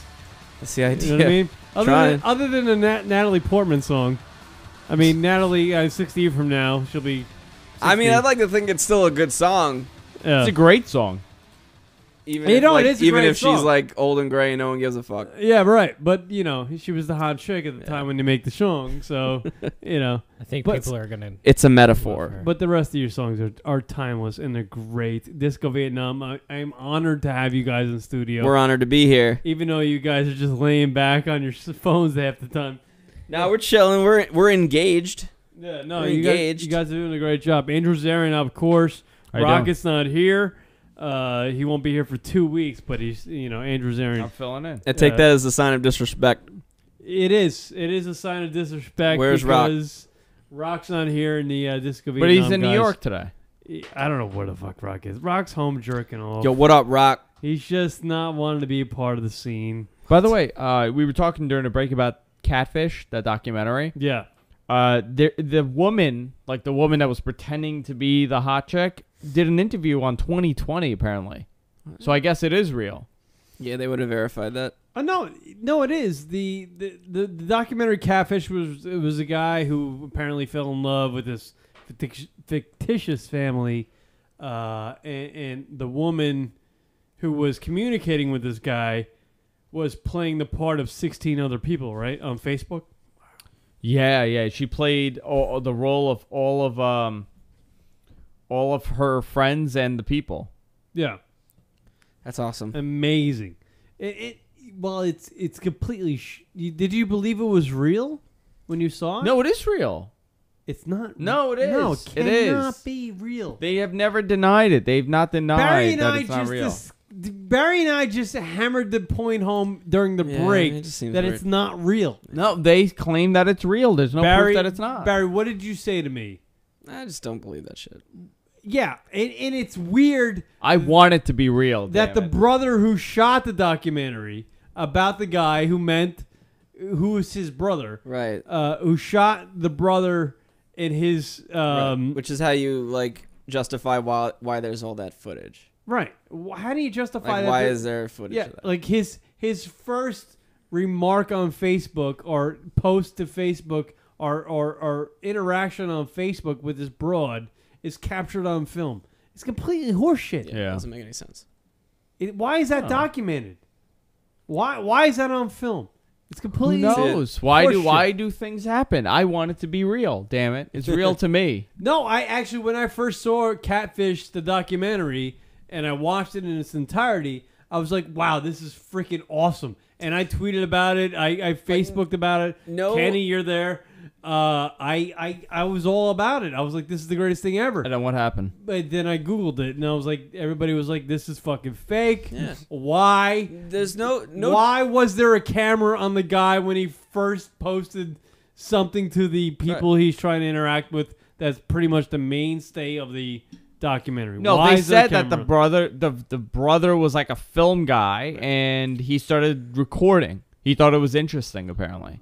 What's interesting about a guy on a computer writing a message? There's nothing interesting about it. It's bullshit. Barry, it's more maybe he's just a bullshit. shitty documentary guy that actually did a good job. I'd rather have a camera on Barry or Kenny typing a message on Facebook than that guy. It might be more interesting. Yeah, it really would be. Do you mind if you show me your tits? Yeah, someone should make a documentary about me tweeting. You know, I've been slowly updating. My dog has a Facebook page. Oh, he does? I think someone should make a documentary about that. See? That would be more entertaining than this catfish bullshit. I have shout out to Mensch. Shout out to Mensch. What up, Mensch? What up? I mean, and Best dog. also Be a bear. Also with the catfish movie, I mean, in the end, you find the guys go to her house. She finds out the girl's married and it's fake. Yeah. But yet she has two massively retarded kids. Yeah. Like more retarded than you can be retarded. That's a nail in the coffin. Oh. Yeah. Like, that's completely outrageous. You think that's outrageous? I think that's more of a reason to escape reality. And I will go to the extent that if this documentary is contrived, that is completely awful.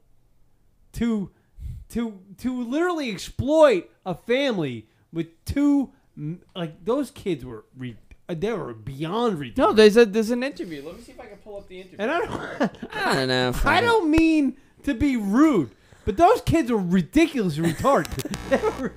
They were like the Michael Jordan of retarded. They were the blockheads. They were blockheads. They were the Michael Jordan of retarded. What the fuck? But, you know, they were super competitive. Why exploit it, Kenny? And I know. retardation. Kenny's not agreeing with me right here. Kenny's looking at me going, why am I on this show?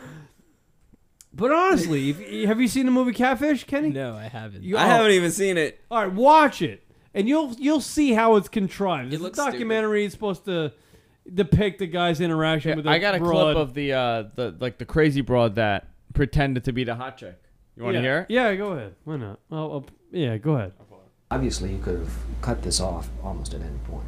I didn't have anything else in my life. It was just the only thing I had going for me. Yeah. The more time I spent with Yaniv online, the less I was focused on real life relationships. You know, we became more entangled with each other. Everybody else started to go away. I started to feel like I need. Oh, she's an actress. Yeah. 100%. That sold it. Yeah, it's completely contrived in horseshit. Was Exit Through the Gift Shop the same thing?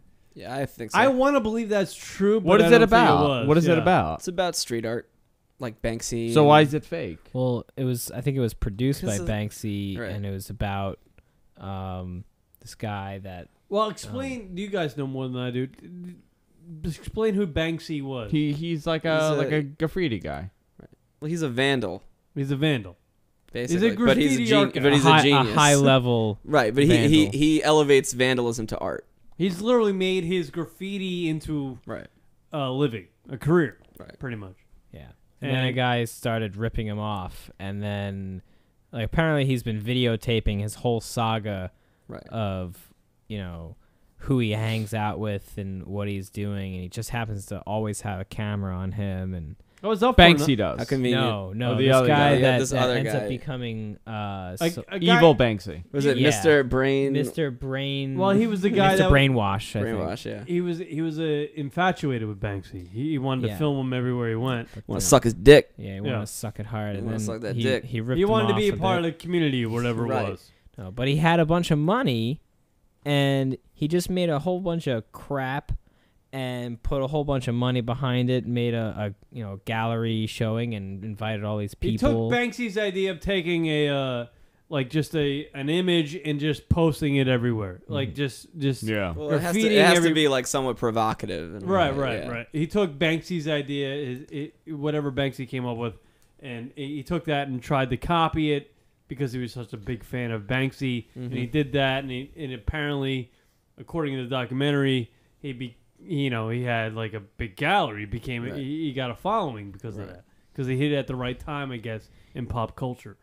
Yeah, definitely. I think it's horseshit. No, I think it's horseshit. I mean, too. I think it's documenting what I think it documents kind of like a hoax that they played on an audience of people. Isn't it ridiculous though, Barry? What do you think? I mean, Andrew and everybody, Kenny. Documentaries were supposed to tell true stories. Well, if they, this is why we all love documentaries, because they're all true stories, and it's a filmmaker's like he's taking a chance. A filmmaker's taking a chance when he's taking a documentary because he doesn't know if is the story going to evolve. He doesn't know. Right, that's true. He doesn't know. So we watch these documentaries nowadays, and when you find out that they're fictitious or contrived, it's fucking sad. You don't want to watch documentaries anymore. Well, everything is shot documentary style now. Like, Modern The Office. Family, The Office was definitely a big. And there's nothing that frames it. There's no like explanation for why everything that you're seeing is being filmed anymore. Like the British Office, they say, oh, well, there's going to be some BBC like special about working in a fucking office and shit. And they did that originally with the American one, but then like they just completely like did away with that entire conceit. And now there's a bunch of shows like that. But if you just shot that way, if you were the guy who made The Cave about the seals in China, I believe, or was it dolphins in China? Yeah. Or if you're you're a real documentary maker, and you see. Well, I don't think it's a complete like contrivance. No. I think they just stretch it. They take artistic license with the form. This is what I'm getting at. I mean, if you're a real documentary maker, and it's taking you years to make your film, right? And you watch these guys who are making documentaries. You got to call it, Karen. It take them 2 years. Caller, you're on the air. What's your name? Where you from? Caller, what's your name? Where you from? Notorious blue dress with Monica Lewinsky. All right, caller, you're on the air. Going once, going twice, going 3 times. A lady, you're a faggot. Go home. Or try calling back. Yeah. His username is Anaconda. Or try again. Anaconda? Anaconda Dick. Oh, that's the name he's calling. Is he from Long Island? He's from Battle Creek, Michigan. If you're a real Michigan is my least favorite you know what? state. I'm going back on my own point actually, as I before I even pronounce it. That's what happens sometimes. If you're a real documentary maker and you're looking at and you're taking years to make your film, whatever, because you're waiting for the story to evolve and you're following whatever subject you're doing, and you see that these fake documentaries are actually becoming Oscar nominated because Banksy's right. It became Oscar nominated. I don't know if it won or not. See, that's not right. I think that in order to be a documentary, you have to be a legitimate film. You can't be a made-up story. I don't think the Oscars is about rewarding like journalism or documentaries. No, it's about art.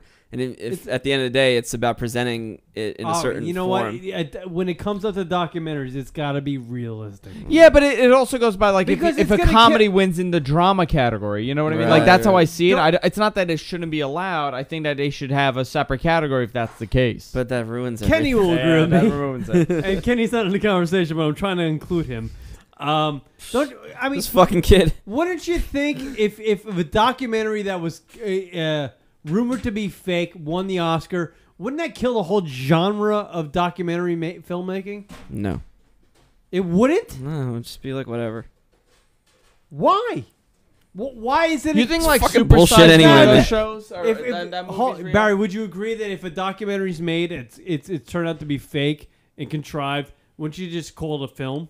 Well, this happened with fucking Oprah. That guy who wrote that book, A Million Little Pieces. They were like, well, wait a minute. It's not completely true.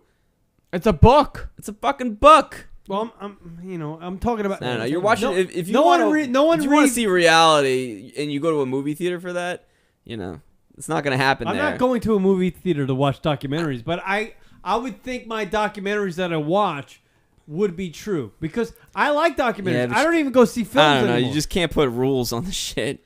There's no rules. Well, the documentary is probably the last I think form the of problem with film that- that you can believe. I think the problem with that book was that Thank you, Oprah Kenny. felt like she was an I like asshole. Kenny Yeah, better she than felt like Barry. a fucking asshole. Yeah, Kenny's cool. I have to wait. Dude, like Theater of the Minds. I mean, we do radio, and we try to. Right. We're now making stuff up, but sometimes you change the story around a little bit, and it happens. I mean, you don't think that you're doing it, but like sometimes you tell a story differently. If every time I told the same story a little different, somebody came up and was like, "Oh no, you're bullshitting because you said it was at 6 in the morning, and it was really at 12. It was really at 5 in the morning." I'm like, it happens. You kind of change stuff around. Right. And sometimes you misremember things. You know what? It's a little different with a documentary because you have the ability to edit, and you have the ability to tell the story. Yeah, but once you have that ability, you've already it's already not true anymore. Once you're editing something, it's already not real anymore. But I would hope with it like a documentary, it would be presented in a long form, like a 60 minutes story. That sounds like fun. You know what I mean? Well, it's not fun. Right. Whatever. They're always supposed to be interesting. They're not supposed to be fun. Right. I mean, the cave. If you watch that documentary about the dolphins in China who were literally cornered into a cave and slaughtered at the hundreds. Oh, the Cove. Yeah. The Cove. I'm sorry. The Cove. It was ridiculous and it was sad. Yeah. But it was true apparently. Well, I don't think there's anything not true in catfish. It's just. No, what? I think it's questionable. Clearly, this. Yeah, I don't know. I don't know about catfish because I can see that documentary being completely contrived from start to finish. You ever see God Grew Tired of Us? No, what is that? What is that's that a documentary that's true. And what is it about? Will ruin your evening. Is it really? No, it's about the Lost Boys, these kids that escaped. The Sudan and they ended up in a refugee camp and it's that probably is true. Oh yeah, maybe who knows? Yeah, it's a good late night hanging out with your friends flick. Yeah, Barry actually. Let's smoke a blunt and watch God Grew Tired of Us. And cry. But Barry brings up a good point though. I mean, if you're making a documentary, you could probably lie your balls off if it's about Sudan or like South Africa or some foreign land that we don't know anything about as Americans. It could be completely contrived, and we'll believe it. But yet, we see a documentary about Facebook interactions. We're like, fuck, that's a lie. That's a lie. Fuck that. The Facebook obsession. Yeah. Watch this mother and daughter reunite through Facebook. It's the heartwarming story. Yeah, download Facebook for your iPhone. Yet there are documentaries about things that happen in Africa. And kids starving and this and that. We're not even paying attention to them. We're worried about catfish And Yeah. the Facebook How about duck Cannibal Holocaust? You know that movie? No. Have you ever heard of that? No. It was a documentary in the 70s. It came out in 79, and it's about a filmmaker going to some like cannibal tribe in the middle of nowhere. Mhm. And they he goes, and it's like people eating people. It's like craziness, and people thought it was a real documentary to the point that like They bugged out. Yeah, like they went nuts, and they were trying to like investigate the the director, and they wanted to charge him with like I guess like creating like a what do they call those kind of films, like a farce. No, what do they call them? Like it's like the rape and the killing and like a snuff film. Snuff film. Yeah, they wanted to charge him for making a snuff film because you can't do that. Yeah. And he ended up coming and be like, no, it was fake. But he like played it up for a while. Good for him. Is that why they call a chew tobacco snuff? Is that? I don't know. I hope. I just give Stop chewing tobacco, Kieran. I just give Kenny a finger. Chewing snuff is like raping your mouth. How did we get on this subject, by the way? You never seen? You never heard of that? You never heard of the Cannibal Holocaust? No, never. It's one of my least favorite Holocausts. Yeah. Like here's some of the scenes. Right after the World War II Holocaust. That's right. You guys are Jews. Yeah, that's right. What were you like, the Jewish Holocaust or the Cannibal Holocaust? I don't know, man. I don't like the Cannibal Holocaust. There's a really famous How many scene. cannibals died in the Cannibal Holocaust? Because 6 million Jews. How many? What do you guys? You guys are in your 30s, right? I just turned 30. That looks great. I just turned 30. Kenny is 26 years old. And growing up, did you have to hear all the stories about the Holocaust? Oh, yeah. They're great stories, actually. My grandmother has an incredible story. Really? Yeah. Do you have any family there? No. Both are. Both our grandmother and our grandfather. My grandmother. Your great radio. grandmother was there? My grandmother is from Berlin. Yeah. And in 1933, Hitler comes to power. And my great-grandfather, Ben, who was the first chair violinist in the Philharmonic in Germany, he was like, "Oh shit, this is not good." So they moved to London, and he can't get work there because he's Jewish. So they come back to Germany. By this time, it's like 1936. Yeah, people forget, by the way, that how anti-Semitic the entire continent of Europe was at that time, and especially England too. The entire planet was anti-Semitic. Does it offend you guys still? No. No. So then she goes to Amsterdam. Yeah. She lives there. There she's declared stateless, so she's a citizen of no country. Stateless. Yeah. At which point, sucks. she's sent to Baghdad, Iraq. My grandmother lived in Baghdad. Yeah. For 3 A lot years, of she learned to drive in Baghdad. She learned shit. She had her first experience with ketchup in Baghdad. Really? And then she was sent to Uganda for an internment camp, and they didn't come to America until 1948. How fucked up is that? Fucked up. When did she start her life? Like in the 50s. I guess. Jesus When she was like 55. Like Back to the Future. Yeah. You got a call, by the way. Call, you're on the air. What's Maybe your it's name? that other guy. Call, you're on the air. Here is What up? like monitor. What's up, man? How are you? Oh, John from Staten Island. What's going on? Yo, man, I had to evacuate. I'm in fucking Queens right now. Staten Island's on fire. Why don't you come over to the Wait a minute. What's studio? going on with Staten Island? Staten Island's What's up? What's going on with Staten Island? There was a huge, massive fire at one of the plants. Are you kidding me? I took a picture Nah, of it. dude, it's fucking on fire. Staten Island's burning, man. Yeah. Are you kidding? I had no clue. When the hell? What happened? I took a picture of it on Instagram, actually. Yeah, I didn't know I'm it was a on news Francis story. Boulevard. It's had sushi, and I'm going to go to the press for a beer. Port Richmond. Are you going to press for a beer? Really? Yeah, really. Honestly? Yeah, I swear to God. So we're almost done in like 20 minutes. Why don't you go meet him there? Well, that's why I'm calling, man. You guys want to stop by? Yeah, I'll be there. All right, I'll see you there. All right, I'll see you there in 20 minutes. Friendship. Awesome, dude. All right. Are you really going to be there, dickhead? Yeah, dude. I'm serious. I'm serious. All right, text me, dickhead. Listen, I'm definitely going to be there. I'll text you when I get there. So wait a minute. Liz says hello. I want to text. So wait a minute, Johnny. You really evacuated Staten Island? I mean, is that bad? It's bad, man. It's fucking crazy out there. So what happened? People are running. Assholes are on fire. It's nuts. He's lying. By the way, No, dude. No, it's bad. There's not just one brush fire that's huge that crossed over the highway. It blocked off a whole the highway for like the whole day. I traveled through it. There's two other ones, man, on the south side. It's just out of control, man. It's out of control. They had us they came around. They said, listen, if you got garden hoses, just hose your houses down and stuff to try to like deter any kind of like debris flying over. Oh my God. Yeah, it's crazy. Are you really in Queens, dickhead? Yeah, dude, I'm at 209th Street and 39th Avenue, and I'm on my way to Bell Boulevard to go to the press. All right, are you really? Yeah, swear to God. Because I'll join you. For By the way, beer. the kitchen's closing in like 2 minutes.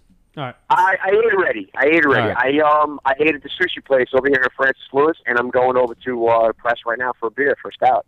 All right, well, hang out there, dickhead. I will, man. I'll wait for you guys. All right, I love you. Love you too, baby. All right, bye. Staten Island, yeah, was on fire. Yeah, I that's traveled nutty. through it. I put it on Instagram, my new favorite app. Shaolin. The Bronx is burning. Word up. No, but you're right. I mean, at that point, it was a very. Oh yeah, the fucked up place. Holocaust. Oh yeah, Holocaust. Yeah, back to the Holocaust. Oh yeah, Back to the Holocaust. we were up to the part where my grandmother learned Swahili to survive snake bites. Jesus Christ. Yeah. Why didn't she just come here? Oh well, freedom is freedom isn't free. It's not free. It's very difficult to get the freedom. Yeah. But then they came here. She had my mother, and my mother had us, and now we made Disco Vietnam. Disco Vietnam. It's born. So if it wasn't for the Holocaust, no Disco Vietnam. Good music wouldn't be played. Yeah. I guess I don't know. No, it's all because of Hitler. Thanks, Hitler. Thanks, I gotta Hitler. play this because we're running out of time. CNN reporter quotes Tulsa shooting suspect effing N-word. Oh, let's do it. Facebook, What's gonna happen? Facebook post on Who's air. got the hood pass here? Who's got the hood pass? This is a clip from the correspondence with the I don't know, the woman doing the live stand up from on location, and the woman using the anchor desk. Here we go. This is good though. Indicate that he was not prosecuted for that crime. Now, this, according to relatives, has troubled him ever since. And CNN has also discovered what police have. There was a Facebook posting made just the other day, written by the suspect in this case, that police are examining, and it reads like this. Today is 2 years that my dad has been gone, shot by, and please excuse the language, it's very sensitive, shot by a fucking nigger. It's hard not to go off between that and Sharon. Sharon... Dude. Yeah. She got the hood pass. She went into both. I thought she would say F and N word, but... was responding to his daughter who was asking for help when her house was being broken into. He went after the suspect in this happened on case. The CNN, father, people. The two had a fight. Mr. Is that Gene England's Velez father Mitchell? was not armed, but the other man was. An old lady turned around who and shot doesn't him. have a job anymore. That man, I gotta imagine. evidently, according to court documents that we have found, indicate that he was not prosecuted for that crime. Now, this, according to relatives, has troubled him ever since. And CNN has also discovered what police have. There was a Facebook posting made just the other day, written by the suspect in this case, that police are examining, and it reads like this. Today is 2 years that my dad has been gone, shot by, and please excuse the language, it's very sensitive, shot by a fucking nigger. It's hard not to go off between that and Sharon. God. How do you do that? But wait a minute. You know, you are allowed to say the N-word on television. No, I You understand can. that. Fully understand that. But and you can't say it if you're quoting she said also, fuck. especially. But she said fuck. Like at one point, the brain says like, okay, you know what? This is not okay to say. I mean, I guess because it's cable, like she thought she can, or maybe she thought because she's a journalist. It's the reality. I love that. That's fucking Gross great. reality. Wait, can you play it again? Yeah, sure. Here we go. CNN reporter. All right.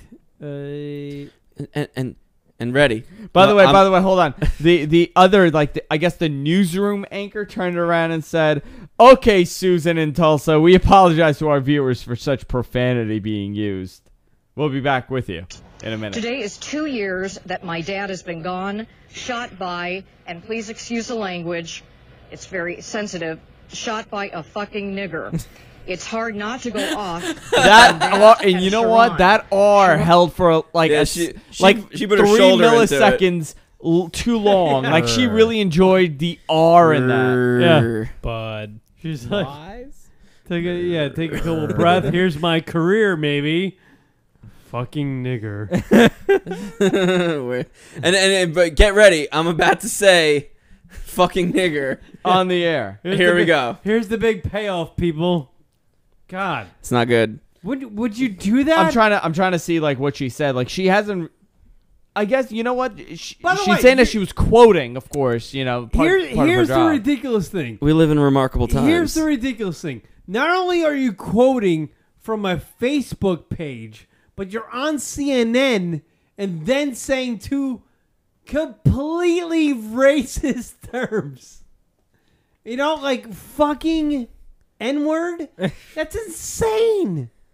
Why would you do that? Listen, I just like I don't think there's anything wrong with repeating the word. No, if you're reading and you're quoting, I think that's part of it. You're a journalist. That's understandable. You're reading a story, but she's quoting fuck. You're not also. quoting the New York Times. You're quoting a Facebook post. I know. Yes. This is destined to be auto-tuned and Thank remixed you. I know. and made a beat out of. Someone do Absolutely. that right now. Isn't it insane, though, Barry? What do you think? Let's go Vietnam. We live in remarkable times.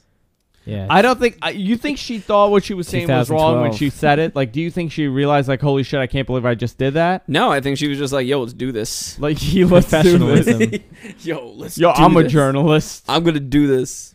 I have a buddy who likes getting like big words published in like random publications, like words that you would never see. He's like, yeah, I got this word in there. She went to college for journalism, and that and the other thing. Wow. And now she's I know a lot of people did that. Quoting a Facebook page as a quote, and then dropping the F and N-word bomb. She rose through the ranks to Right. be a journalist for CNN. Right. Now she's literally Dropping reading a F-bombs post. on TV.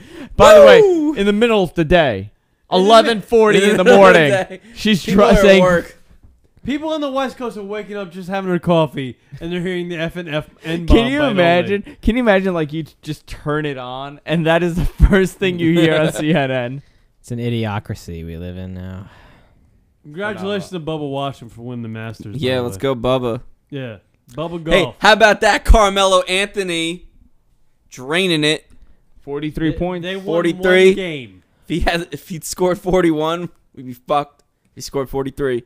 He's my dog. He's a few points away from Carvel making a cake out of him. The Carvelo Anthony. And available next to the Fudgy the Whale and Cookie Puss. Cookie Puss. The other news, Puss, I will the devour notable your soul. news story in LR News, I guess, would be Morgan Freeman dating or marrying his granddaughter, which is completely bizarre. Oh, they got married. No, they're gonna marry. Wonderful. He can do But whatever it's not he a wants. blood granddaughter. It's like a step granddaughter. Yeah. Yeah, it's a Pretty step. sure it's not his blood granddaughter. Yeah. It's a step granddaughter. Listen, Morgan Freeman could do anything.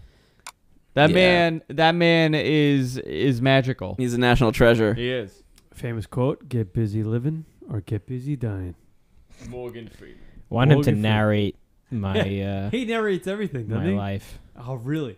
Honestly, I would. Kenny. What's your favorite Morgan Freeman movie? Oh God, Shawshank. Yeah, it's good. Shawshank is phenomenal. I like Lean on Me. Lean on Me is good. He does the Who said narration that? for. You said that? Yeah. Well, fuck you. What's wrong with Lean on Me? Fuck that. That movie's great. Come We're on, that's smoking what the crack, boy. That's not when Morgan was in his prime. The scene with him and Robert Guillaume, when they're just going at it, and then he's like, "Yo, let's go get something to drink." You just said the scene that when he was in with Robert Guillaume. Yeah, I know. And Come on, it's a great scene. It's two heavyweights. We had who's the guy's name? Tim Robbins. Tim Robbins. Tim Robbins, yeah, from Shawshank. Is it Tim Robbins? Yes. Yeah. Oh yeah, that's a classic scene, dude. Dude, it's a brilliant movie. It's See one of my favorites. Montaneo? But I'm just saying, Lean on Me. See Montaneo? Pacific doesn't have any memory. Dude, Bruce Almighty's. Bruce Almighty's great in that. Best movie. Bruce Almighty. He plays God. He plays himself. He plays himself. By the way, he narrates a show for Discover. I think it's like the Science Channel. Mm-hmm. Great voice. Really? Yeah, he does In and Through the Wormhole, which is a phenomenal show. This guy could sell anything. He should have an internet radio show. He should have an internet radio show. That would be the best. It would be the best. He could just say words. He doesn't have to make coherent like sentences. Just say words. Everybody would listen. Oh, and callers would call in and just go, you just quote this line from this movie. That What you happened did. to our one caller? I don't know. He disappeared. He didn't try back. Here's, No. by the way, the Drunko hotline, 206-202-LUNA. That's 206-202-5688. The listeners go out and get hammered. Started calling the boyfriends. Get hammered on a Monday night. Call up Moms Kieran. and dads, husbands and wives, they call us with their drunken ramblings. Here's C from Colorado. Here we go. CPCO here. What the hell did I call on? I just got confused. Yeah, you guys let me down. There were two stories that have Lunatic Radio written all over it, and I'm pretty upset that neither got reported. The first being that teacher who was like the elementary school teacher who was in porn. I don't know. I don't know. I'm kind of worried about talking right now because I didn't hear the intro, so I'm not sure it's you guys. And then the second one was Olivia Munn. So, teacher in porn. Yeah, what's going on with her? Elementary school teacher. I know what's going on. Apparently, we didn't cover a story that pertained to him. But we've heard that story before. There have been numerous, my friend, C from CO, C from Colorado. There have been numerous stories of women that have done porn and have gone into teaching. It's happened. We've reported about it for the last 11 years. What did Olivia Munn do? It's like once you. I don't know what the story is about Olivia Munn. She had like nudes leaked a couple weeks ago. Good for her. Yeah. Teacher in porn and Olivia Munn. Why the hell did you guys not talk about that? Just Google Olivia Munn text. And you'll see what I'm talking about. Dude, I can't Alright. believe you didn't talk about Olivia Munn. Olivia Munn. Olivia Munn. I can't believe it. Can you Google that quick, Andrew, and see what's going on with Olivia great. Munn? It's like 2 months old. Here's someone from Washington State. Yeah, they're drinking there.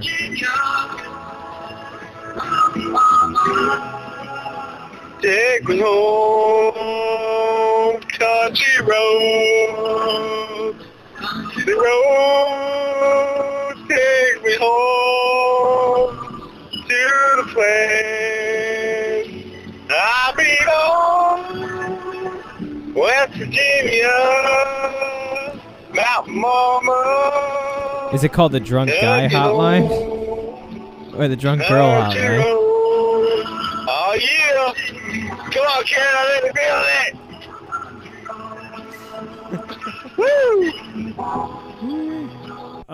Country Roads Take Me Home is my alma mater song. Oh, that's cool. Yeah. Did you go to college? I did go to college, Kenny. Don't fucking make fun of me, Dick. Yeah, Kenny. I went to college too. It's okay. Where'd you go? I went to the New School University. Of Dick. New School University of Sucking Dick. Suck dicks. I love how he rolled with that. I would have been pissed if someone said that to me. I'd be pissed. But Yeah. Kenny's pretty cool. College educated cocksucker. Here's Derek from Cleveland, everybody. Hey, it's Eric from Cleveland. Eric, whatever. Put the fucking gun down. I know the Yankees are 0-3. They're bound to win a game. Cheaters. Relax. Later. Let's go Mets. You know, Go I'm fucking really Mets. not stressing about the Yankees losing the first 3 games of the season. The Mets, by the way, in New York, this is actually a national story because the Mets are supposed to be the worst team in the major league. It's miraculous. They're gonna be. They are gonna be. As of today, they're not. But as of today, they're not. They're 3-0, right? I think they just lost. They lost tonight. Yeah, I think so. So here's to Here it starts. 3-159. Yeah. Yeah, that'd be cool. It might be. It might be cool. Whatever, Guess man. what? For the folks out there who are not in the metropolitan New York area, the Mets just tomorrow. If you want to go to Met game tomorrow, which would be the Tuesday of this week, it's $2.50. That's awesome. If you want to go. Is it really? It's $2. By the way, do you remember how expensive it was when Citi Field opened? Yeah. People were complaining how pricey it was and nobody. Bullshit. Yeah. I used to go to Shea Stadium for $5, and if you got there in the second inning, it was $2.50. Yeah, that's true. I went to Shea to watch a Met game. I brought a can of soup and I think $1, and I got in. Yeah, you used to be able to go to a game and have a good time. It was great. All right, and finally, Two Stone Mike on the LunaticRadio.com show drunk call hotline. Kenny and Barry from Disco Vietnam hanging out with us. What up? Yo, what up, Lunatic Radio? It's Two Stone Mike. Sitting here all nice and drunk ass, watching some Seinfeld. Got done with the, I guess it was Saturday, just random day in the life of a divorcee. And I'm chilling out with the Emily chick. And I took her to the strip club. She got all weirded out. And I thought you should know that. I don't know why you should know that. But talk to her, and I'm going to pass the phone off, and you can hear some random shit. Here, talk. Hey, Lunatic Radio. I love Kieran's voice. I think it's sexy as fuck. And my best friend tries to play me off as somebody who wants to kick out, but anyway, he de-virginized Is me. anybody hearing this, by the way? What are they saying? I don't know. Whoa, she was saying that her best friend just de-virginized Sound her. like a fucking dolphin. Tonight. And I didn't like it. And it was sad. And I felt bad for the mom or dad for those people. What is that? She got fucked for the first time. She was like, I didn't like it. Whatever. And the Mets won 4-0. Suck dicks. Really? Yeah. They won? Dicks, Well, Yankees. They're 4-0? They're 4-0. They won 4-3 in the ninth. Oh my god. Yeah, baby. Los New York Mets. Mets. World champs. World champions. I think the Spurs. 4 down, 153 to go. Yeah. Looking on these cameras, I'm totally getting my mom's chin, by the way. I just feel it. I don't know. Sorry. At least you didn't get your mom's dick. Oh. All right, That's a Barry. good one, right? How's that not good? That was amazing. It was tremendous. I liked it. I liked it a Disco lot. Vietnam. Google it. Google it. Yeah. Suck dicks. What's the name of the album? Fear of lava. Overcome your fear of lava. And Bandcamp. It's very difficult. DiscoVietnam.bandcamp.com. There you go. Is that the URL? 420. Is that really the URL? That's where we put the music. That's all we are is music. Google.com/Disco Vietnam. Thank you. Thank you, Kenny. Kenny did it right. Yeah. Google bought us for $1 billion. Yeah, no one goes to websites anymore. They just go to Google and type in the word and then they click on the link. And So no one Google Disco Vietnam. And no one remembers That's all you need anything to do. anymore. They just re-Google it. Like, have you ever like known something and then rather than remember it, we're just like, I'll just Google it again later. Yeah. Yeah. That's what I do. Is that crazy? I do it a lot. Isn't with- that a crazy thing that I people do it do a lot- now? I do it a lot with misspelled words. I'm Yeah. not sure about. Yeah, just throw it in there. Word up. All right, Kenny, thank you. You're welcome. Thanks. Thanks, to me. Kenny. Barry, go fuck yourself. Go fuck yourself. Disco Vietnam, you guys are great. No, honestly. Thank you. And you're playing Thanks for what playing our on music. We're playing Tammany Hall on 420 All right. Friday at 10 o'clock. Andrew Zarian, thank you very much, my friend. Yes, sir. Thank you. All right, everybody, we'll do the hotties of the week. You guys, hotties of the week? Can I be the hottie of the week? No, you're a guy. Hottie of the week is any girl wearing a sundress. My cat. Damn. Do you want to fuck me? Do I? Yes, have some. Yes, have some. How do you want me? Go away, Baton. Hottie of the week time, everybody. This is when we pick a chick from the world of entertainment. Doing a hottie of the week. Do it every week. Promo segment. Go away, Baton. Go away, Baton. Email us with the name of the chick and reason why. I'll read them on the air. Or just post them live in the chat room. I can't even see that, but who gets fucked? I won't read them anyway. Your hottie of the week from the world of entertainment. Kenny from Disco Vietnam. Go ahead. Who do I think is the hottie of the week? Yeah. In entertainment? Yeah. Or media types, whatever. Oh, shit. Give me a minute. Could be anybody. Really. Just not a girl no one knows. A girl no one knows. No, not a girl that no one knows. We don't want a girl that no one knows. Right. You want a girl in the media. Um. All right, Barry, who's your hottie of the week? Jennifer Aniston. Thank you. All right, you get the idea? Go back to Kenny. Oh, it's celebrity. Yeah. No, Who's that 16-year-old girl that the old guy is banging? That girl. All right. Andrew, who's your hottie of the week? Maria Menounos. Oh, really? Yeah, Yeah. she was great on Dancing with the Stars and WrestleMania. Yeah. Yeah. I'm going to go with Holly Saunders from the Golf Channel. Can I change my vote? Again? No, you've done it like No, 50 I'm doing times. it again. She's so hot. Go ahead. That black chick Shay from SportsCenter in the morning. Oh, she is hot. I like her. You're right. Yeah. You're right. She got the afro thing going on? No, it's something else, man. I think that's a weave. It's a pretty good weave too. Whatever it is. It's got a weave. She's got a good duck. I know a lot about black hair now because I read Black Hair magazine when I get my haircut. There's a magazine for black hair? Yeah. Where do you go to get your haircut? My buddy Carlton Jean-Claude. Styles by Jean-Claude. Whatever. Hit it up. Facebook it. Thank you to Disco Hey, Vietnam. thank Hey, you. Kenny. We had a great time. Thanks to these guys. Fear of Lava. 420. Put one up. Think about us. Google Disco Vietnam. Google Disco Vietnam. Follow me on Twitter at Disco Vietnam. Check out our new record, Fear of Lava, at discovietnam.bandcamp.com. On 420. And you can download and purchase the music, right? You can download and purchase. You don't even have to purchase it because it's fucking free. You can have it. It will be free on It's gonna be iTunes? free. Just download it and put it on your iPod and do whatever the fuck you want with it. Sample it, turn it into a rap song, give it to Drake. I don't give a fuck.